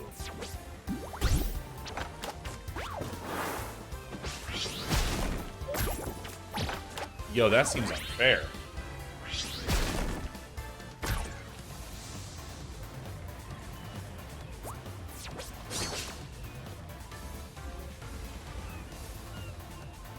Okay. Oh, what does this guy do? Bombs deal 4 more damage. Whoops. I didn't even see it. I had that. So I guess I'm going to play like this.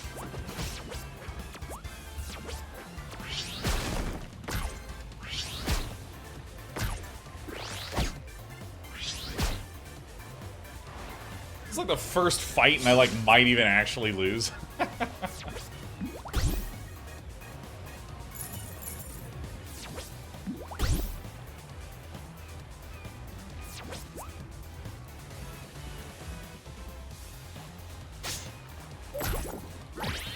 Remember when I was offered the chance to take a Wrath?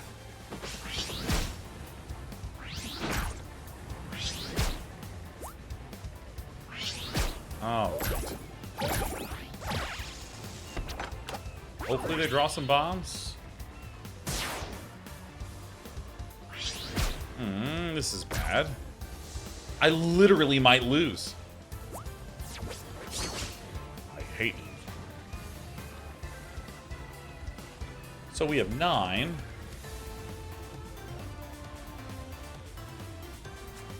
They also have 9.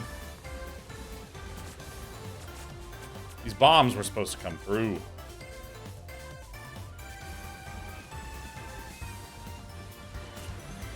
This is a 2/2.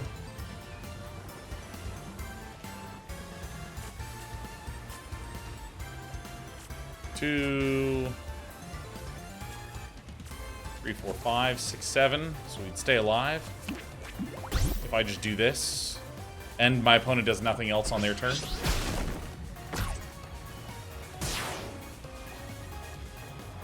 There's lots of things happening right now.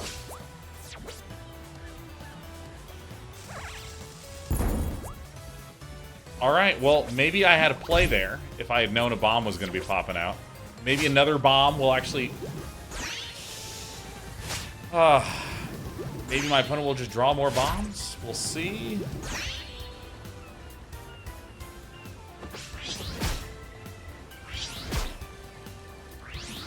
So this is quite close. We're going to go to 1 in our first significant fight. Oh my god. Okay, so I did it, right? I won? Because there's nothing in this lane, right? And doesn't it resolve left to right?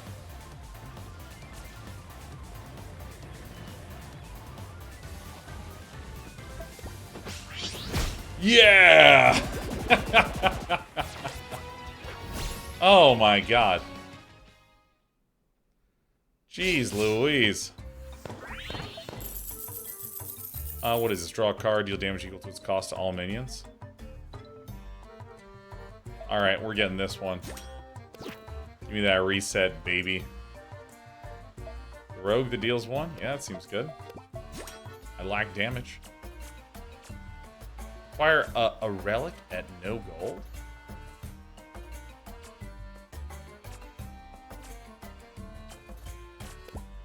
Let's do this. Oh my god, your opponent's spells cost 1 more?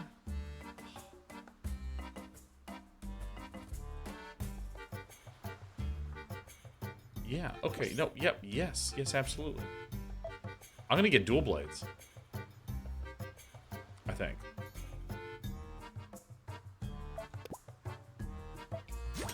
Confirm. Nice cameo on the game show. Thanks, Bankin' Monkey. I felt that I was crushing it. Let's see here. So I need to select this, and then I can hover over and see what these words do.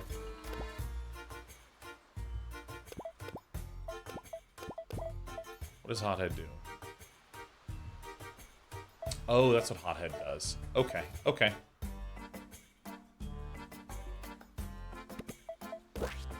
So, I have a lot of Buccaneers. Let's give them Thorns.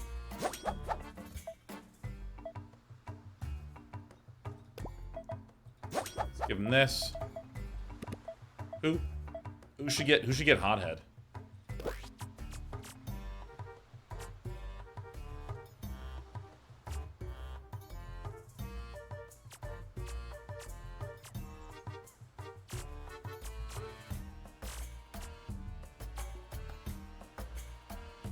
Actually, Jolly Bomber getting Hothead seems like a good one. Like, not amazing, because we're winging this shit right now. Oh my gosh. Oh. Dude, I am not used to doing a morning stream. Alright, well, I guess I toss back the expensive stuff. Alright. Okay. So let us see. Did it. Did it. Blitz mode is on. Look at my absolutely terrifying guy. Wonder why it's showing the 2 there.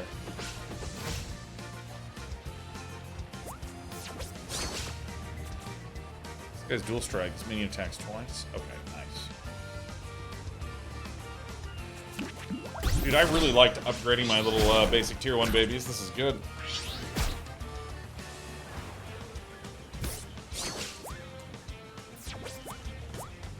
Add a rib cage. Okay. Dude, we are owning.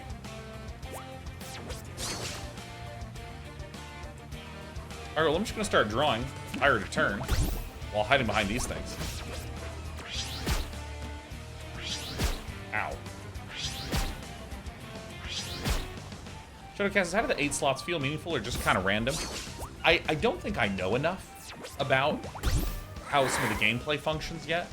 Because, so, let me be really precise with this critique. Any game, no matter how well tutorialized or well structured it is, or if there's no tutorial and there's no structure and it's very freeform. StarCraft competitive would be an example of something that's very unstructured, very freeform. You just kind of do whatever the hell you want. And there's not a tutorial for multiplayer, as far as I'm concerned. No matter what, the game will have some model and structure that exists, no matter what. So what do I mean by this? Let's imagine that we think about something like Counter-Strike that is highly rigidly structured. There are 15 rounds, or I guess 12 now. Change that for competitive. It's 12 rounds. And on CT side, you can actually count and see and measure exactly how you are doing with respect to that.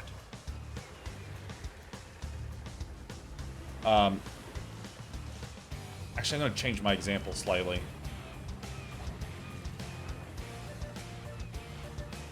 I said I wanted to be precise about this point, and then I was like, I think that's going to make the point more imprecise. So I'm going to try this again.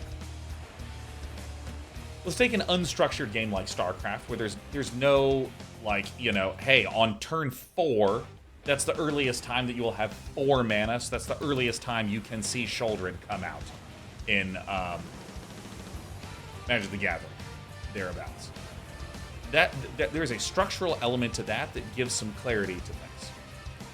In StarCraft, you just kind of have to know that, generally speaking, a Zerg player will typically want to go for 3 bases early on, and will typically get anti-air in the form of Spore Colonies and Queens, and if they try to do something else, it's generally not that good, and so as a result, you can expect that there will not be air units or mobile anti-air for Zerg for this period of time. Now, that's not a rule. Obviously, if you open up StarCraft and you say, I want to get some mobile anti-air, I want to get Hydras or Mutas, you can get them very quickly. It's just that you can't quite get them quickly if you go 3 base and then are under certain kinds of pressure, which would require you to build a Roach Warren and require you to maybe get some more units out, such that you would delay the invariable getting of those mobile anti-air units. And again, that structure is not a game-imposed structure. It's not like inherently built in the same way that, like, in this game, getting 4 mana on turn 4 means that the earliest time it can cast with 4 mana is turn 4. This can't come down till turn 7. Very, very rigid. Not very freeform. But again, players will figure out what will allow them to win, allow them to lose, and they will eliminate huge possibilities of the game space. And as players are eliminating the stuff that automatically loses, eventually patterns emerge and structures emerge, and so on and so on and so on. And so, in card games, I feel like one end of the extreme of hyper-structured is Counter-Strike. One end of the extreme of hyper-unstructured is a game like StarCraft. And, like, in the middle is kind of where I feel like card games live. Where I think that a common experience in a card game, if you say, I'm just going to take some of the Hearthstone versus AI stuffs, you start to experience certain patterns without being told. You start to experience certain patterns, like players will have sweepers, and you have to be careful about overcommitting to the board. We'll have certain problem cards that are like these neutral cards, like Tazdingo. Like, famously, is just a solid card and shows up a lot, and you go, this is a common problem that I will have to deal with. And, like, seeing those patterns and getting used to those patterns, I think is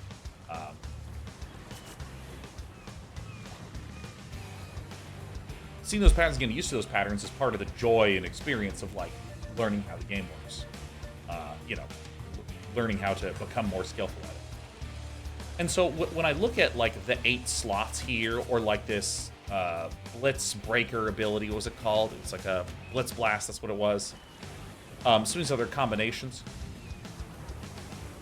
Every single time that a new system is introduced, it's a little bit of a reset with respect to me beginning to understand patterns of that system and feeling like I have a sense of it. Killing says, so you mean kind of like learning the meta of the card game? I definitely don't mean that, and this is why I am trying to restart and re-explain myself a number of times. It's the patterns of expectation that let you feel like you're learning anything at all, not the patterns that will allow you to become the very, very best in the game. Let me do a non-competitive game example. In the Dark Souls games, you have an area that has a lot of bosses. There's going to be a lot of enemies. And then there's a tough sequence. And then there's a bunch of more normal enemies. And then there's a boss. You just see this a lot. talking about local maxima. I'm not talking about any of this shit.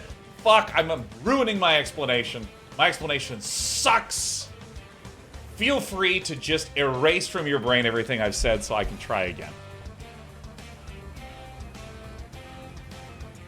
Fuck.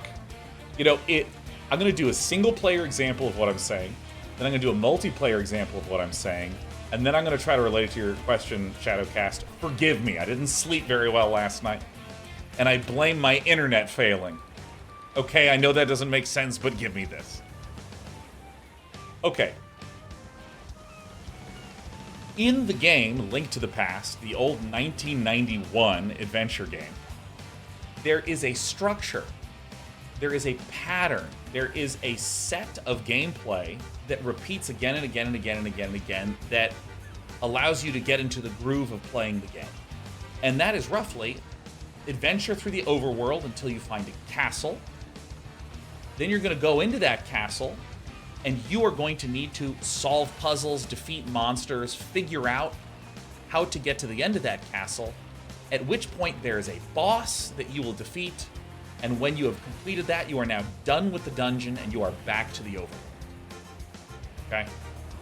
This is a structure that Link to the Past just does on repeat. Overworld, to journey to the dungeon or the castle. Figure out the dungeon, solve puzzles until it leads to a boss. Beat the boss, and now you're done. And then you go back to the overworld. Now, you might say to yourself, yeah, of course, I've seen the game, I know how it works. But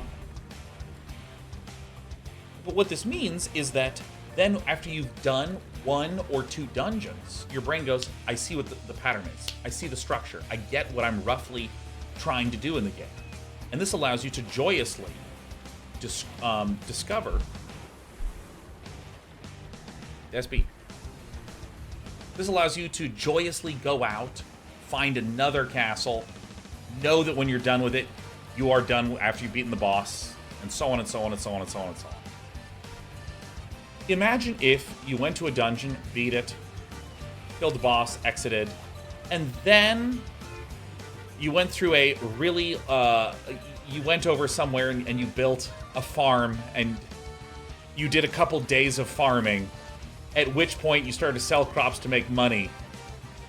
At some point, your brain's gonna go, but wait, like, how does this relate to the dungeon thing that I just did? You know, like, I don't quite know what the structure of the game is. Like, again, and I mean this example very literally. You do a Zelda dungeon, you beat a boss, you go somewhere, and now you're, like, planting crops and you're watering them, and it's been just 30 minutes, and you're just like, okay, what's going to happen? And maybe what you learn is that the structure of the game is actually that you will grow resources at a farm to give yourself potions and magic and elixirs to then do the next dungeon. And then you come back and do the farming. And then you go back and you do the dungeon. And that repeats. That's an example of the structure. But again, let's really sincerely imagine a game where you did dungeon 1, and then you went and did farming, and the rest of the game was Stardew Valley. Wouldn't that feel kind of fucking weird? This dungeon thing over here, where you're just like, okay, I mean, like, so this game was great, and I thought that dungeon was fun, but, like, what the fuck, right? Like, it feels weird. It's not that you intellectually, your brain is shattering because of confusion. It is not that when the game presents it to you, you say, I need to plant farm stuff and water it. I have no idea what that means. It's not that you're confused about that. It's that, like, from, like, a sort of general perspective, it's like, I don't understand what this weird defeat a dungeon thing is that happened once, and then I just did the rest of it. So, the point that I'm going to make with that first single-player example is, A, the original Link to the Past had this consistent structure of dungeons, bosses, beat it, go back to the overworld, find another dungeon, beat the boss, go back to the overworld, and so on. So point A, and I do want your feedback on this, does point A make sense that there exists a structure in Link to the Past? And point B is, does my insane example of one dungeon into playing a Stardew Valley style farming simulator, that does feel weird, right? That does feel right. Does that make sense? Roughly makes sense? Roughly makes sense? That second one feels weird? Because if it does, it allows me to go to my second... Thanks, Paw Cakes. You kick ass. Paw Cakes, fucking sitting in the front row of the Day 9 lecture. And so, if I am imagining a player beating the dungeon, going, and they're doing farming, and they're 20 minutes into doing this farming, that exact moment where they go, okay, I mean, I've had fun so far, but I'm curious what that thing was about, that dungeon, and where this is going. Think about that moment. That is something that I claim happens if you introduce too many systems in your game too quick. Because if you say, hey, this is a game where you have swords and shields, and you're going to use it to go into combat. You go, great. And then it goes, now stop. You also have a local surgeon that can replace your arms with better arms. And you go, okay, but do the weapons matter? And they go, okay, so wait, stop. You are going to go to the in-game library and you're going to learn about a bunch of spells. And I'm like, okay, but like, do the swords and the arm replacements have to do with spells? And they go, okay, hold on, stop. There's a local economy where you can do trading. And I was like, okay, do I use that currency to be able to buy the items and like make purchases? Like, am I doing limited spending? And they go, okay, stop. There's local politicians and you need to woo them, right? Like, what I would not be claiming is that it's impossible to make those systems interrelate to each other. Because, I mean, I'm almost just describing an RPG, right? It's not that those systems cannot work together. It's that if I'm asking the question, wait, and how does this relate to this? And you go, here's a new system. Here's a new system. Here's a new system. And by God, that took me way longer to give a clear explanation to than I wanted, so I'm fucking sorry. And now I can kind of get back to this idea of structure. If you say, Sean, here's System A and System B and some cards, my wish is to start playing with it until I can start to see patterns. I can start to go, oh, I recognize that card. Oh, this and this can synergize to do that. I thought this card would be good, but I'm starting to think it isn't. And the only way that I am able to begin to make statements like the ones that I just made of patterns, changes, improving, is if things are not changing too fast. If things are not changing too fast, like, let me give a really simple example. Let's say I played against this Sea Ape Alf 5 times in a row, and I had the same opening hand. I might try some different things as my opponent's doing different things and start to go, aha, I'm really starting to see that this flyer is the thing that's giving me the trouble. Let me change my deck for that. Enough repetition starts to let me just not figure out how to be good, not become the best. It's the thing that's way more fundamental than that. The repetition just gives me the chance to be able to start to think. So, and there's something that I always hate about my shitty explanations sometimes, which is if someone made a video saying how much they hated bananas and it was a 1 hour long video, you'd be like, wow, that guy fucking hates bananas. Jesus, look, it's an hour long. And if someone did a 12-hour banana hating video, you'd be like, wow, that guy hates bananas 12 times as much as the first guy, right? The amount of minutes feels like the proportional damning on the subject. But more accurately, it's that I'm struggling to figure out what I'm trying to say. My opinion is this. Here's my actual opinion. I think this game is introducing systems 10-20% too fast. And my preference would be that it introduces them a little more slowly, because I think the card combat is quite fun. And I feel like right as I'm starting to get the hang of things and having fun, a new system comes in. And I wish they would just give me a little bit more breathing. That's my entire opinion. But the reason I go on this rant is that often when I make comments like that, I find people have a reaction of, no, the tooltip did explain it properly. And I'm like, no, I'm not talking about knowing what this does or understanding how to cast a card or knowing where my mana comes from. I'm not talking about learning what the mechanics are. I'm talking about the getting to play around with the mechanics enough that I have a feel for them, and I start to feel opinions and thoughts and things growing in my brain. God, I wish Day 9 would just get his shit together. Alright, I wish to summon more. Yes. Shadowcast is Unforgiven, by the way. Dude, these double striking Thorn tough babies.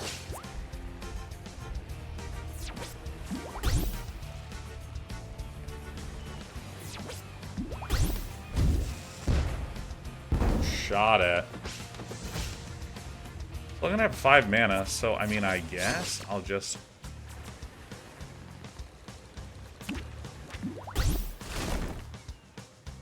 play a Pyre minion, give it +1 power and rush. This does not apply to itself.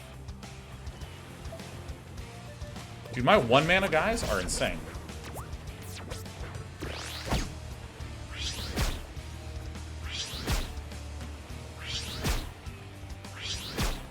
Wonder how many relics I can get on them.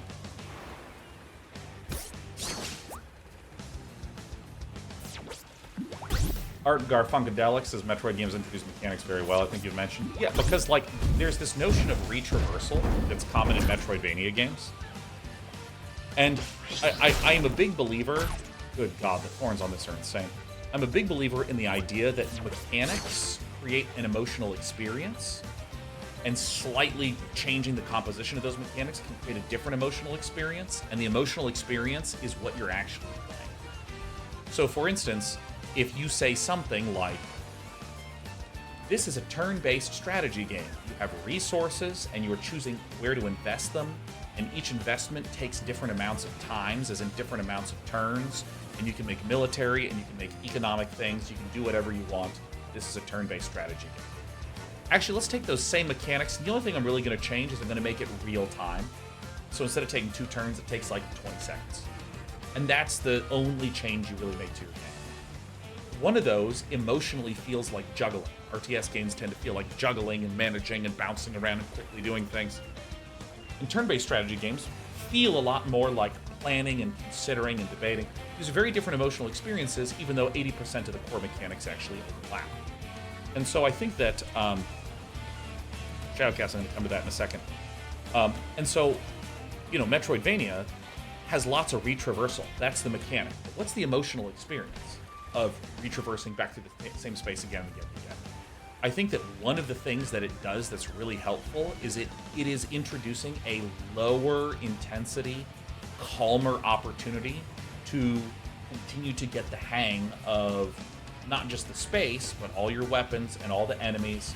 Get to a new area. Wow, this is all totally new, and there's new enemies and new bosses and new items. Oh shit. And now I need to go over there. Okay, calm period where I'm going back through areas that I'm well aware of. Now there's a new area and I get to go through new stuff, and now I need to retraverse back through and it's calm and I go down. So anyway, Shadowcast says, let me pose the previous question you slightly. Do you think having the 8 slots matter right now? Yeah, this game has these slots that I can play things in, and they've absolutely mattered along the vertical axis. I've done a little bit of the, one's in the front versus one's in the back. Like horizontal axis, I've done a slight, tiny, teensy touch-up. But, you know, not the most. The bombs. And I mean, the answer that I have that's, like, stronger than any of that shit is, like, I don't know. I really don't know if I can say with a lot of precision and accuracy what I feel about it, because I feel like the 8 slots clearly have lots of depth. I've seen this in card games many times before. It has had depth and richness and interestingness like every time, but I feel like I've scratched maybe 10% of it.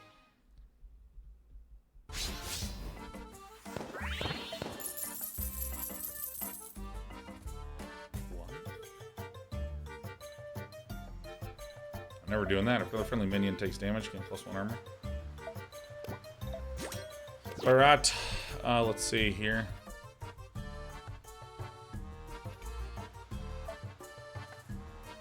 So what happens if I hit confirm? It just gives me that one. Okay.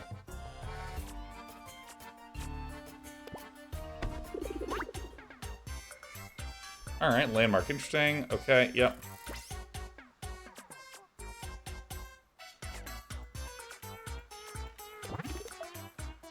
Okay, give minions in your starting hand +1/+1. Give minions in your starting hand +2 power.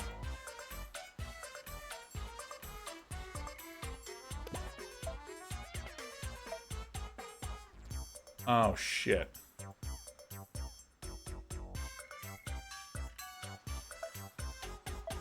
Alright, I didn't know that. Alright, leave. I thought that maybe I could keep him. May as well keep my cash. I'm gonna chuck some stuff.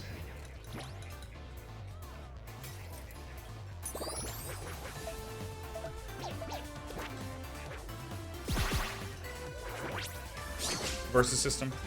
Our call said row and column mechanics. Yeah. Yeah, no, it's just super common. I don't know how I unlock more slots. Maybe after this fight.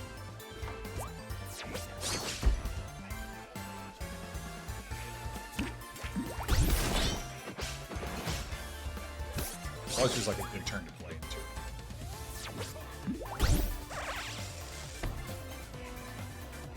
Yeah, and I actually think I can point to why I feel like the mechanics are changing so quickly and feeling a little overwhelming to me. I was getting new mechanics in all these various locations, and then also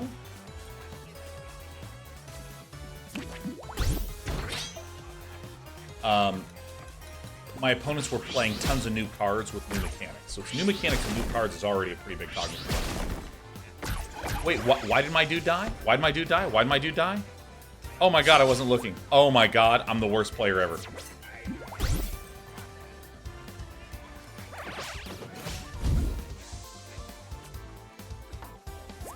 Oh my god, the hero has thorns too? Oh, shit.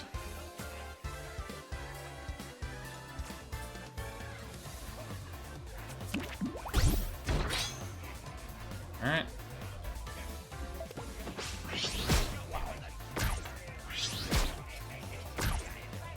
Alright. Mauling on Grandpa. Dude, that's so busted. Alright, well, it's time to do this. This, like, Thorns Defender in the back, Cow Drawer in the front, and then I can eventually overwhelm. Be Ray, remove 2 puff caps in your deck and do stuff. It's like the Meepo mechanic.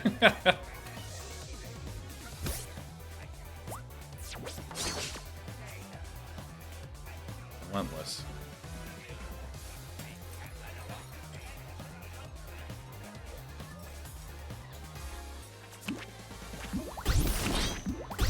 I'm just gonna take some damage.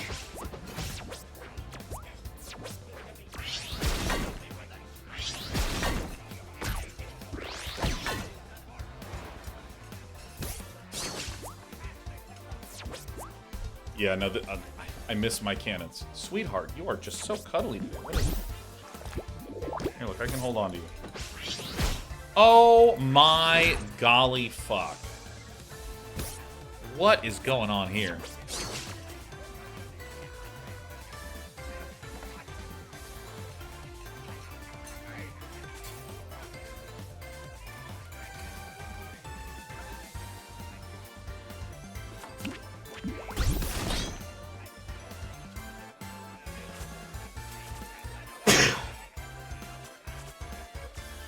Fuck.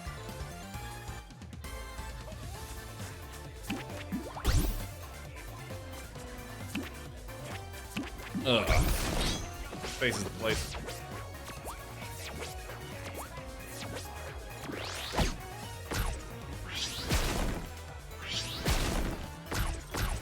Alright. Enemy turn. This is like the absolute most insane hard counter I've experienced in a card game. Oh, I see. My opponent goes right to left and I go left to right. This guy is fucking toasting me right now.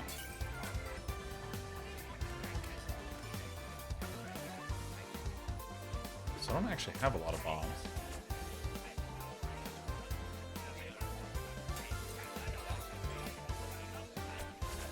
Okay. I think this might need to be the big one.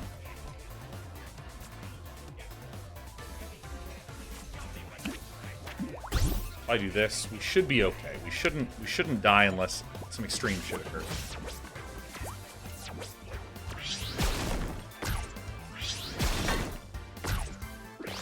Oh my god. Yeah. Bella's insane. Man. So at least we can get rid of Bella.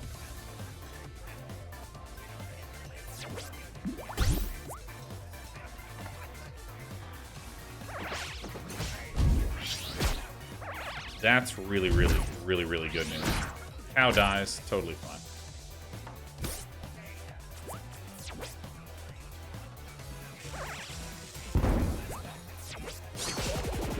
Oh, I'm dead? Oh, no. Alright, yeah, no, I absolutely got hosed. Grade X. Alright, we're immediately going through again. Oh. Okay, this little banner here indicates select mercenaries faction. There are a total of 5 factions represented by different color. Worry about that later. Each tab of the mercenary window plays different types of information. First tab has lots of stuff. Mercenaries' traits and their playstyle. Next tab is all about your adventure party, or in other words, the cards in your starter deck. Okay. Yeah, like, I was ready to immediately go back in and play again, and I feel like, it's like, surprise, there's another system. Oh, and this is the mercenary roster. Spend husks to unlock new mercenaries, and once unlocked, you can swap to any lane you like. Alright, so husks is like my meta currency.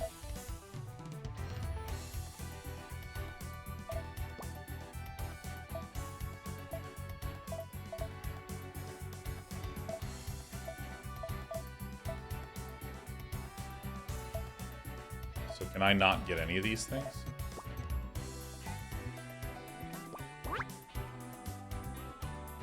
Okay. Oh, I gotta unlock relic slots? Okay. Immediately I'm gonna do that, like no matter what.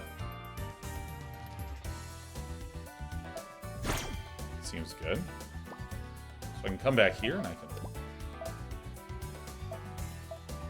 can... Buccaneer...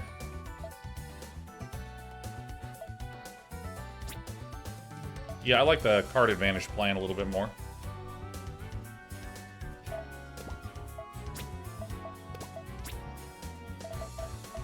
Okay. Alright, back.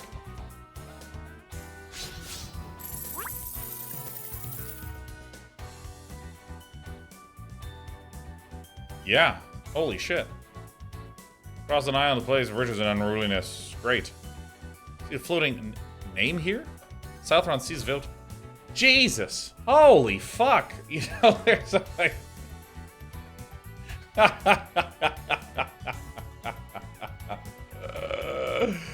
let me explain why I'm laughing. So most games have like a main mode where they put in the work, and then like a secondary mode that's kind of just fucking stapled on, you know. And roguelike modes are stapled onto a lot of games. Stapled on's a bad term, but like, let me try this again. There's like a main mode where most of the content lives, and there's a secondary mode that is some extra content, but clearly is a secondary priority to the other one. So when I clicked on this roguelike mode, I thought it was just going to be like a subversion of what was in the campaign. This literally, if either the campaign or this were released for the price that the game is today, I'd be like, yeah, no, totally makes sense. I'm a little surprised. I mean, depending upon where this goes, maybe this doesn't actually have as much content as my brain wants to assume it is with a map this size. Alright. Here's the Southron Seas available to explore. When you're ready to continue adventuring, begin by selecting this region. Select the tavern button, view your mercenaries. Okay.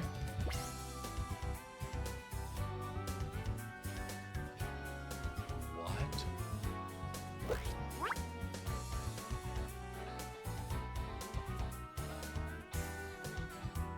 How fucking big is this game?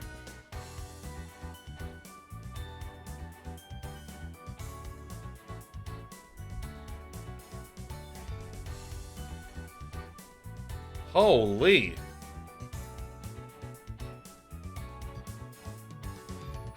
What? Oh my god.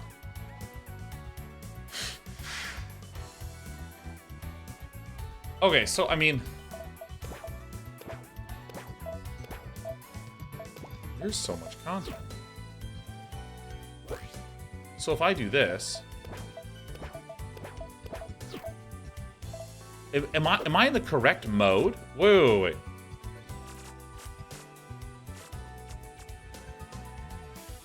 Wait. So this was the hero's story. So this is Tusk Tales, battle across many regions of Froston Island, this roguelite adventure. So these are like different roguelite missions. Holy shit.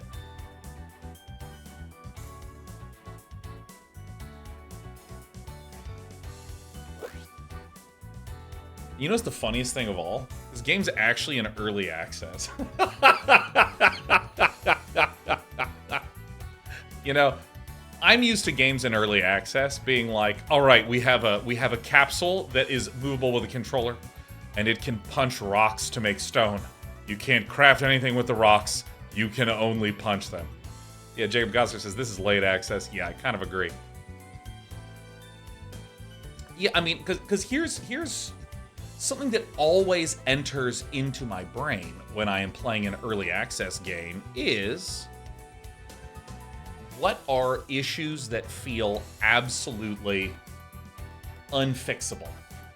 Because that's the way the design is, you know? Or like concerns that this isn't fun and I don't know how they would fix the issue. Like, for instance, if this game's card combat were bad, that's like a good example.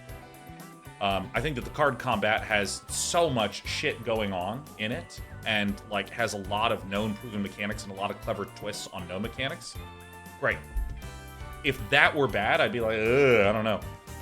But like the issues I have are with tutorialization, with introduction of information. Like this roguelike experience that I had was nearly amazing. Very nearly amazing. Because I hit start, immediately hopped into a run 1. And then when run 1 was done, surprise, fucking giant island with a million places to explore.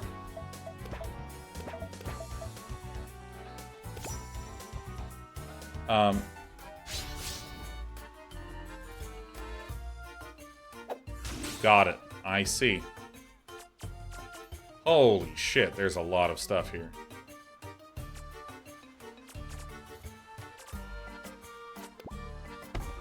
Yeah, I mean, and again, I think that the concepts are introduced a little fast. How do you fix that issue? You just pad it more. Ta-da. I think I'll send 1 back. I think I'll send 2 back.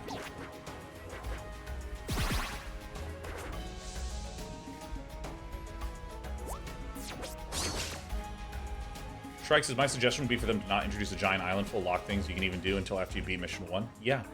And I also, I mean, like, the most common one from fantasy is have a prologue, right? Have a prologue where there's something awesome at the start of your book. Some crazy, awesome, cool fight that occurs at epic scale, and then you back up and do something a little more basic. But I think that, like, if you showed this mission and there was, like, an area and then everything else was shrouded in clouds, that would be super clear that, hey, when you beat this, there's something else beyond the cloud. Yeah, you know what I mean? Like this is what I would want. Hold on. Because Kadoink, like, imagine that you saw a giant mist on an enormous map screen. All right, and then down here, it shows the mission, and then it goes ... like that. So all of this is obscured. And this is what you see, and you click here, and boom, you zoom into the very first mission. I feel like that's the sort of sort of communication that does both. Make sure make sure that you don't get overwhelmed.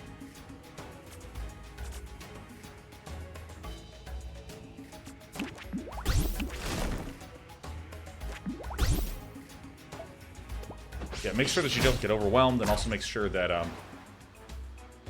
people understand there's awesome stuff coming up.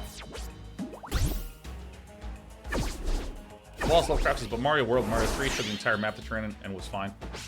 I feel like that's drifting from the point. The point is that the overwhelming aspect is the continuous introduction of systems and information that is relevant right now in this specific moment.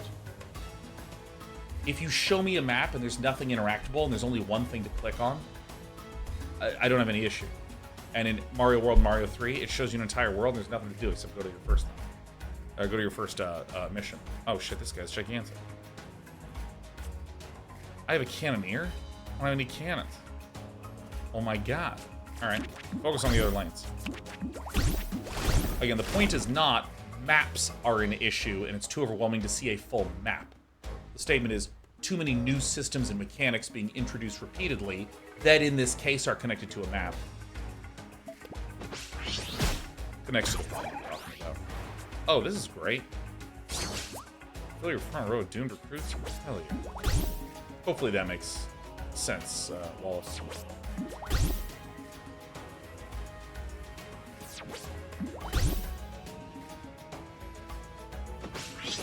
Triangles is why he hates on maps. It's true, I fucking hate maps. I was having a good day until someone said the word map, and I was like, I'm done with this bullshit. Alright, I'm gonna clog the front so that way I can smash Tuskar locks.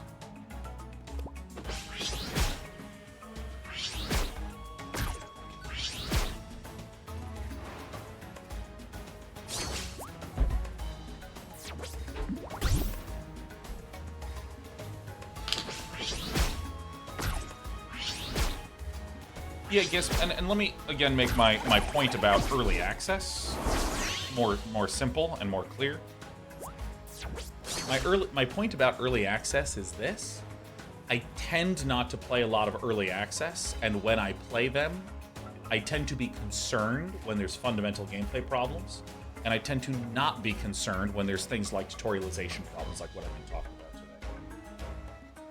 today. What I didn't say and what I don't think is that you cannot have bad gameplay be fixed in early access.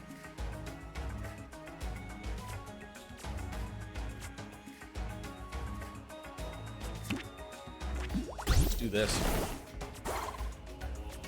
Ah, yes. Dude, these doomed recruits are actually pretty sick.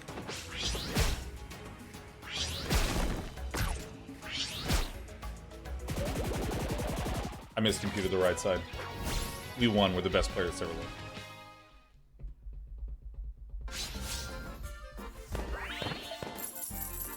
Not gonna get this. How many barrel mutts do I have? Yeah, let's get more barrel mutts, man. I'm gonna upgrade them later. I think having 2 drops is really important. I think it's really important. Oh my god, we get cannons.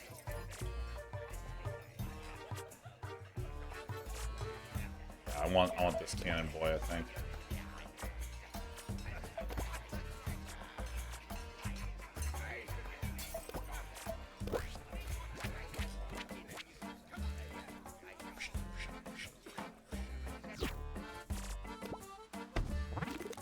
Yeah, because I think that, like, my... Oh, wait. Deal 2 power damage to an enemy. Oh, are you kidding me? Buy it. Buy it, buy it, buy it, buy it, buy it. Yeah, like, because I think that my opinion of... the game has gotten basically strictly... It has strictly gone up over the course of the stream. Because, like, now I'm like, oh, shit, this is sick. Barrel mutt. I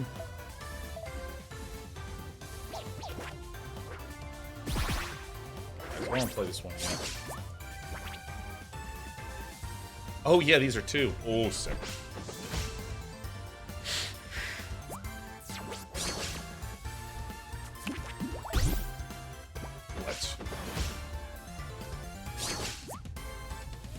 Well, I think it's important to have 2 drops in the is a universal statement. Doesn't matter what game you're talking about. It really is. 1 and 2 drops.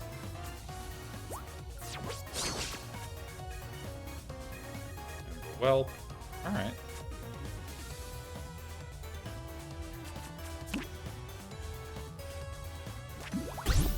This will shoot that.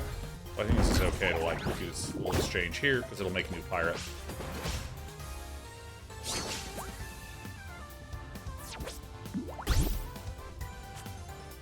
Damage, give it +2 power. Ooh, we got like a little dragon deck here.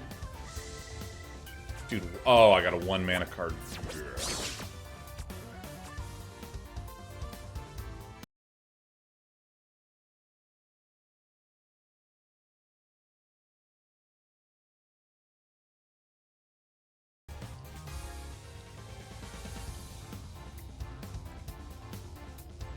All right, we're back. My internet was solid the whole time. My Twitch connection got booted. Well, whoopsie daisies, let me write this down.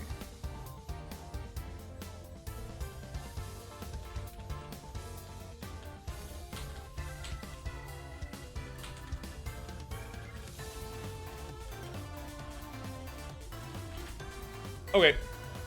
I mean, I'm just literally going to keep playing as though nothing else happened. Okay, so let's see here. We have another dozing dragon. We have a little eggy guy. So, dude, I'm absolutely summoning Flintlock.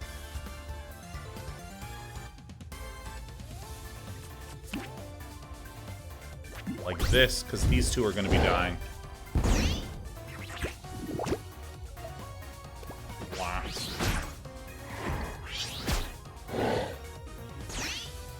Oops, that's a 4-1. Whoops. Revenge for not at Baldur's Gate. How dare you? What is that spell? You joking me?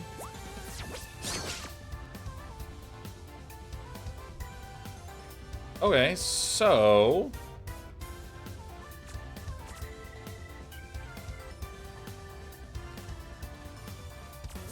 I'm gonna do this differently.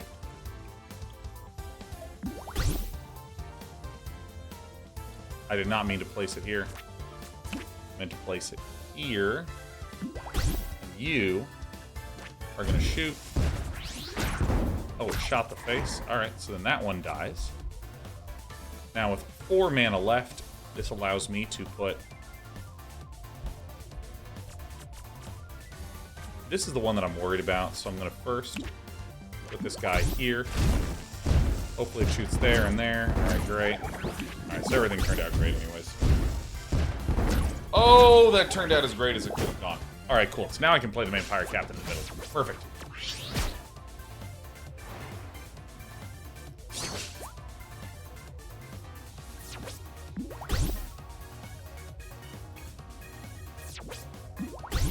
Dude, cannons are awesome. I love cannons. So cannons trigger whenever we play a pirate, and there's other things that can trigger them. That is the stone cold nut draw right there. So now I can play this, and then I play 1 pirate, and every single cannon fires now.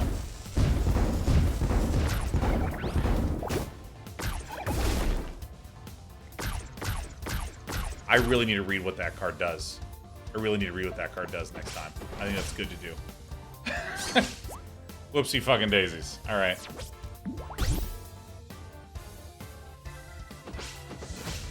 Okay. Alright, round. So I can just go like this, like this. Dude, just the cannons shooting everywhere. What? You guys. What are these things? 3 damage to my face? Oh my god. Oh my god, my internet would begin dropping frames. I don't believe it. Alright, hang in there, Twitch. Yeah, no, this is actually my internet now. We'll see if it stabilizes.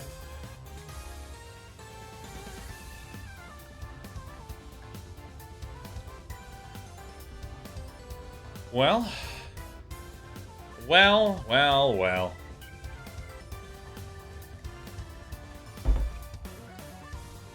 It appears that the internet has decided that my stream is going to wrap after this fight. Hopefully it stabilizes enough for me to close out with honor. Alright. Dude, I think we have it regardless.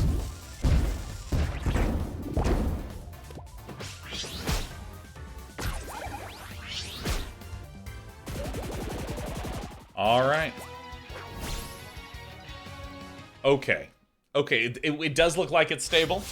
It's stabilized a little bit, huh?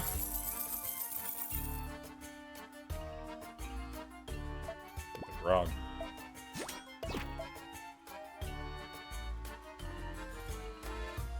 Wow, this seems very good in Roguelike. Restoring your loss condition. Immuto relics.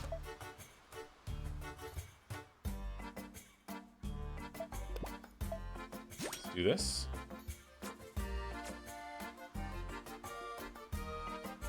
Stable on this end, great. Alright, purchase new cards with gold.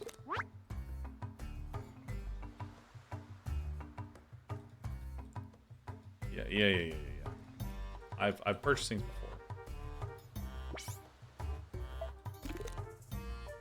before. Ship cannon, yeah.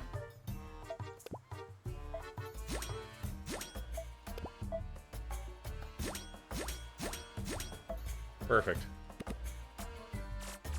Alright. Oh my god, this is... What a nightmare. Alright, I'm gonna try to get to the mid-act boss. Alright. Seems fine to me.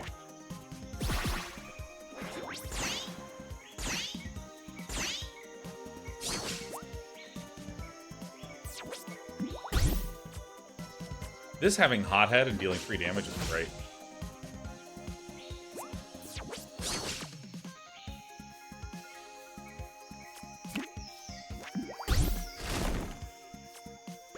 Meant to put that one there. We're still there. We're still going. Oh my god, I hate the internet. The internet is out to get me.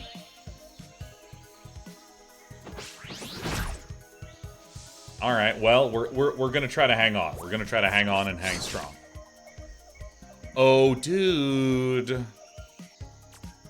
Hope y'all remember.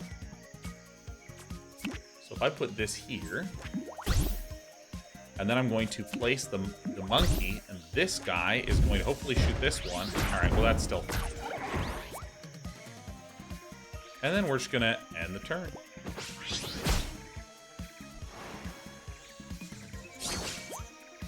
Oh, man.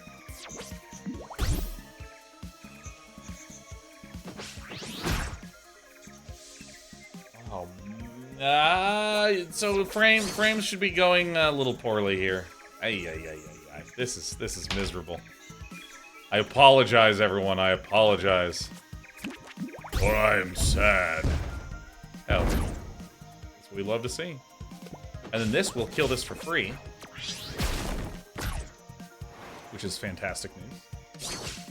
I'm really a big fan of the ship cannon. Like, a lot. Agony Altar. Inanimate Flux. After this card is discarded, you add it back to your hand. Huh.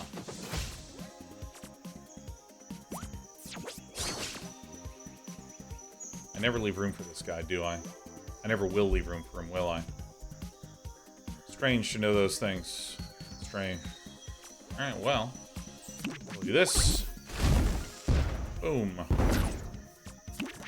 Lay out this one. Boom. Oh, I could have grogged. Been a little grog-doggling.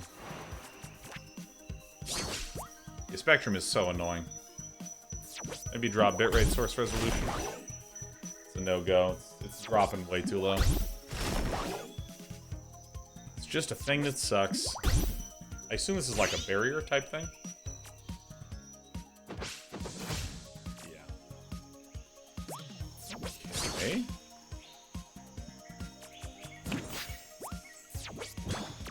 Okay.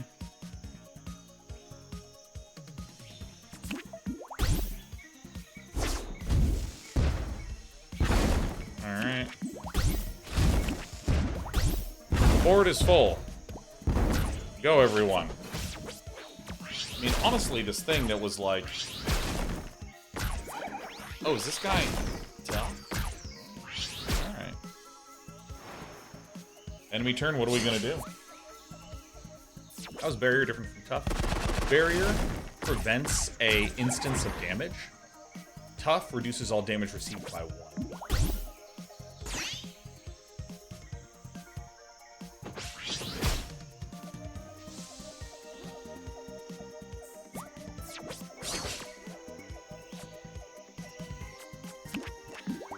Alright. Perfect. His aim is true. Hey, I'm seeing some green numbers on my internet. I like to see that. Let's go Spectrum.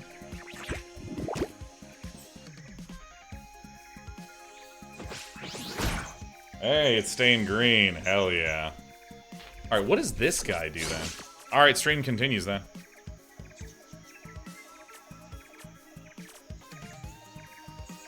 So if I play this, this buffs these, right? I mean, I think it's probably better to just throw out a bunch of fucking pirates, though.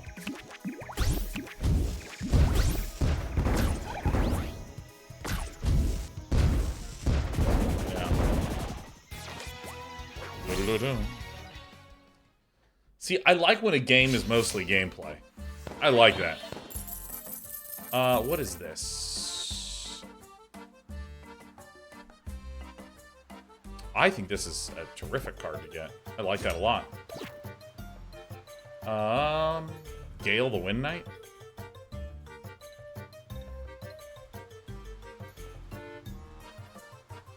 I guess I'll just get the biggest one possible. Alright, everything's working fine. Build and trade a gadget. What does this even mean?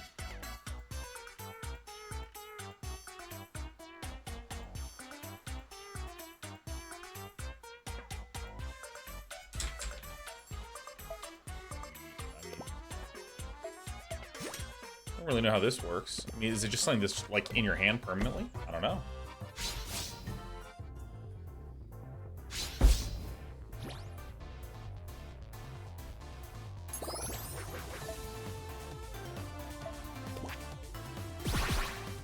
I think that it's okay to get like 1 mana type cards, like the deal 2 damage stuff.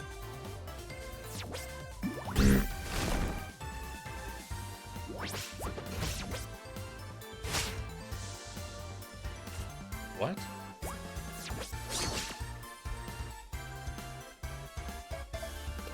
So, how does this work? So I guess I cast it and it's like a passive? Interesting. Or maybe it is literally a trade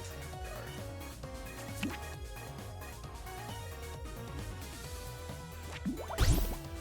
Why not? Leonu, happy 130 months in a row. Another great month of quality content. Thanks, Leonu. Thank you.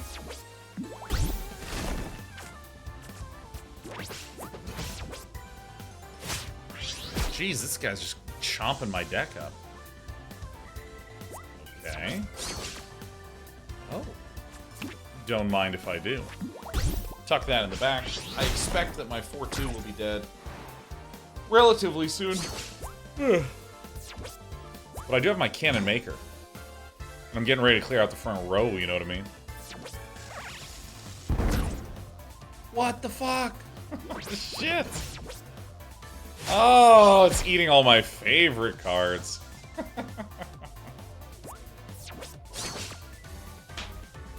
All right. Let's see. So we need to get to 5 to do the good stuff. I'm going to place these things over on the far right side, so that way if my 4-1 dies or not, I can still place my cannons. I still have options of where to place them.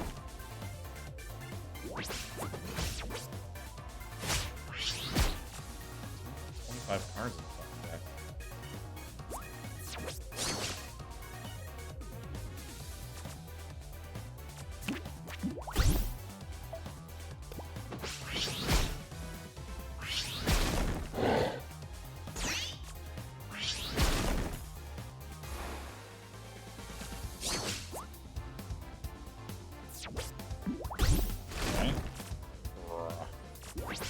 Okay.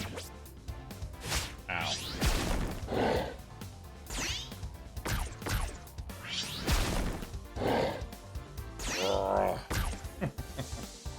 I like that. Alright, so let's play our Cannon Maker, which is great because right when this ends, immediately that triggers and shoots. Alright, I'm feeling like we will now actually be able to win this game.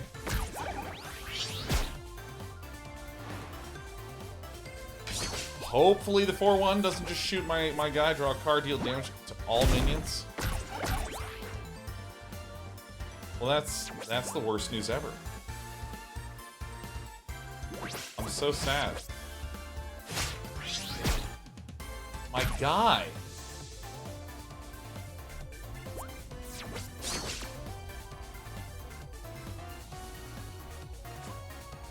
This is a pirate dog?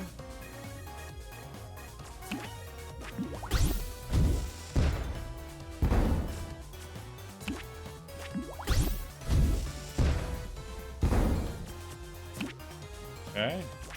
You know what? Don't even care. Oh, this is after it destroys? Whoops. Well, I sure hope that this shoots that. Okay. I guess that's fine.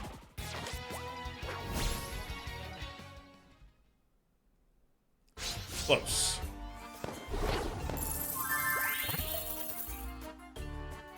Let's see here.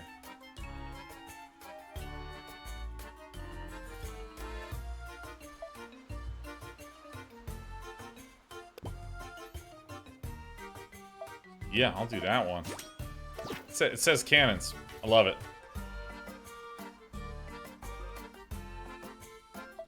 Barrier. Oh, I get another one? Yeah, I'll just keep stacking up on these. What's this purple one? Supply closet?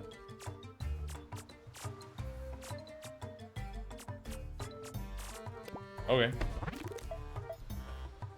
So you can add 2 some monkeys to your hand.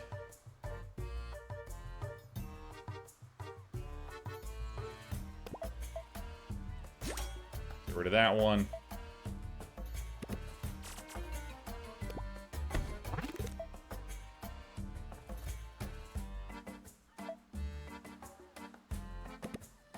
Alright, cool. This is where I wanted to go. Nice. Yeah, dude, I love just going from battle to battle to battle to battle. This is great. This is fantastic.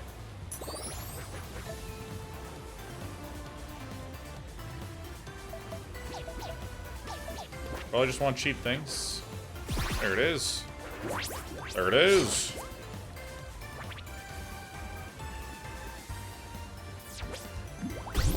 Tater Farm says, holy cow, just saw Dan promoting Silk Song on IGN. No release date, what a TV excitement.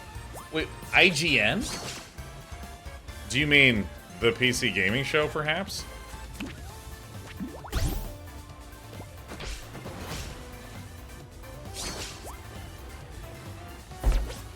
I'm on IGN. It's a little surprising right there. So, okay, so now we actually have a good turn with the coconut monkey here. I can play the monkey here, and I can have this one hopefully shoot this. Great. And then my monkey will fight across. And then I can spend this to draw.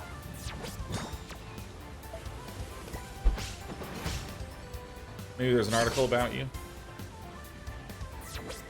No one writes articles about Day 9 anymore.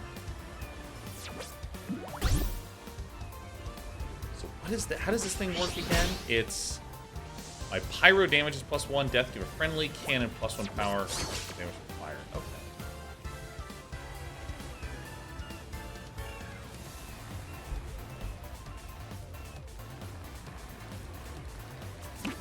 I guess I'll do like this. I'll do like this.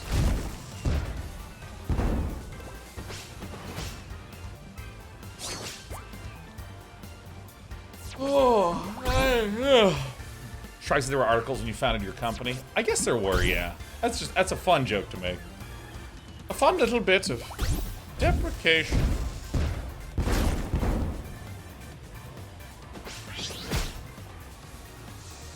Alright, so my opponent is trying to out-cannon the Cannon Man.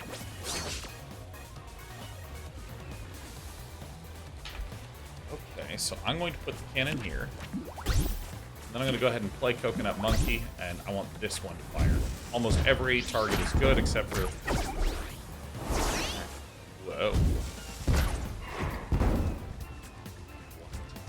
It also fires it?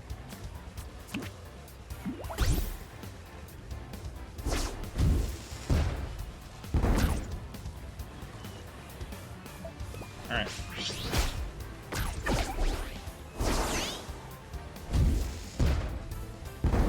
Dude, Performance is also, Dan, I got mentioned in 2 Minute Papers video a little while back, Small World. Dude, I love 2 Minute Papers, and I know 2 Minute Papers watches mostly walking.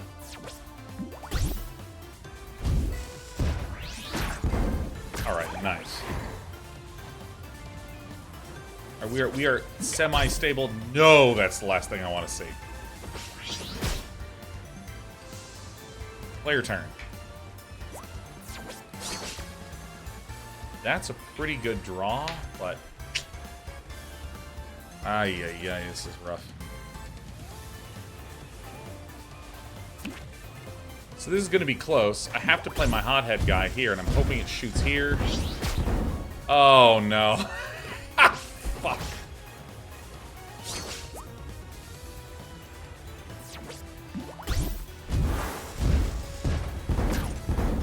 Ay. Egads. Oh no, the monkey's firing away. Oh my god. Well, at least we're keeping our cannons. But I think I am going to actually outvalue them eventually. I want the cannoneer in front, so this is going to trigger it once. Not what you want to see. This is going to give me more draws. That's good. This can protect my draw engines. That's okay, but I would really love to eliminate that one attack. Great. So our opponent has no more cards, and yeah, this is the thing I think is actually quite good about Barrel Nut.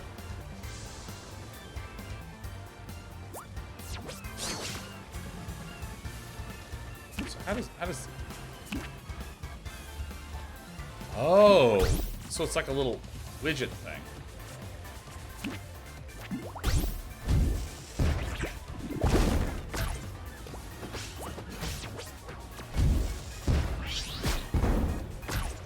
Got it. Okay, we're doing it. We're gonna win.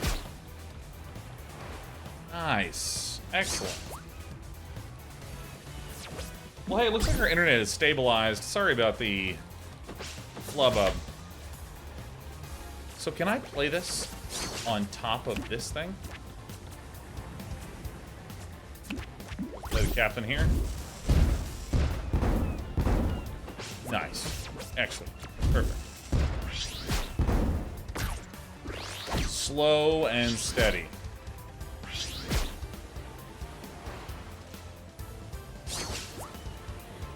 Perfect. Did I jinx it? Yeah, no, you know, I'm going to have to stop after this. I hate to say it, but I'm gonna have to stop after this fight. I'm gonna have to save it and close it because my internet is a hater.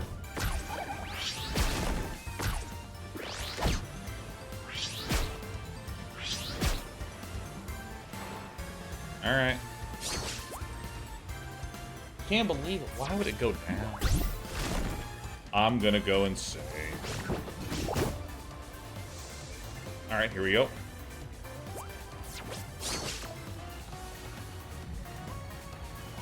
What is the highest HP thing that I can do? I guess heart magic.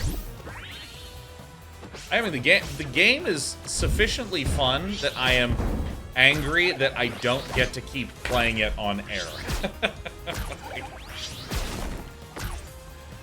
I mean, we're basically grinding our opponent to dust slowly, little by little. And the idea of like the overworld map, where as you're completing runs, you are unlocking more of the map, I think that's very slick. Gotta get some high-speed fiber. Mounts of Furious, I hate to tell you a rough truth about the current life that I'm living right now.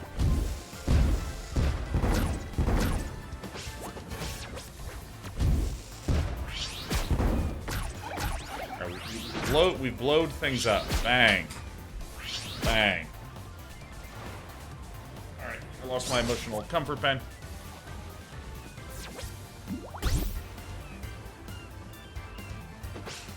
Alright, is there a way to just kill with 6 damage? I think I still just literally don't deal enough damage. Okay, good.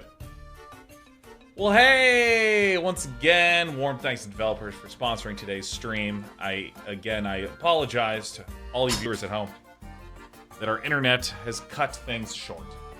It looks like you're losing frames left and right, but you should be able to hear me. We'll try to get that one repaired, but once again, the name of the game is Cross Blitz. The longer I played today, the more fun I had. I could not believe the sheer amount of content. It is in early access, and I hope that as they head towards release, smooth out some of that system overwhelmedness that happened to me in the first 30 minutes to an hour. But I mean, once I got past that, especially this roguelike mode, I think is a really clever innovation on the more static quality that a lot of roguelike runs can have. So with that, I'm going to disappear. And I will be back on Monday for some Stasis Bone Totem. Bye, everyone. Bye.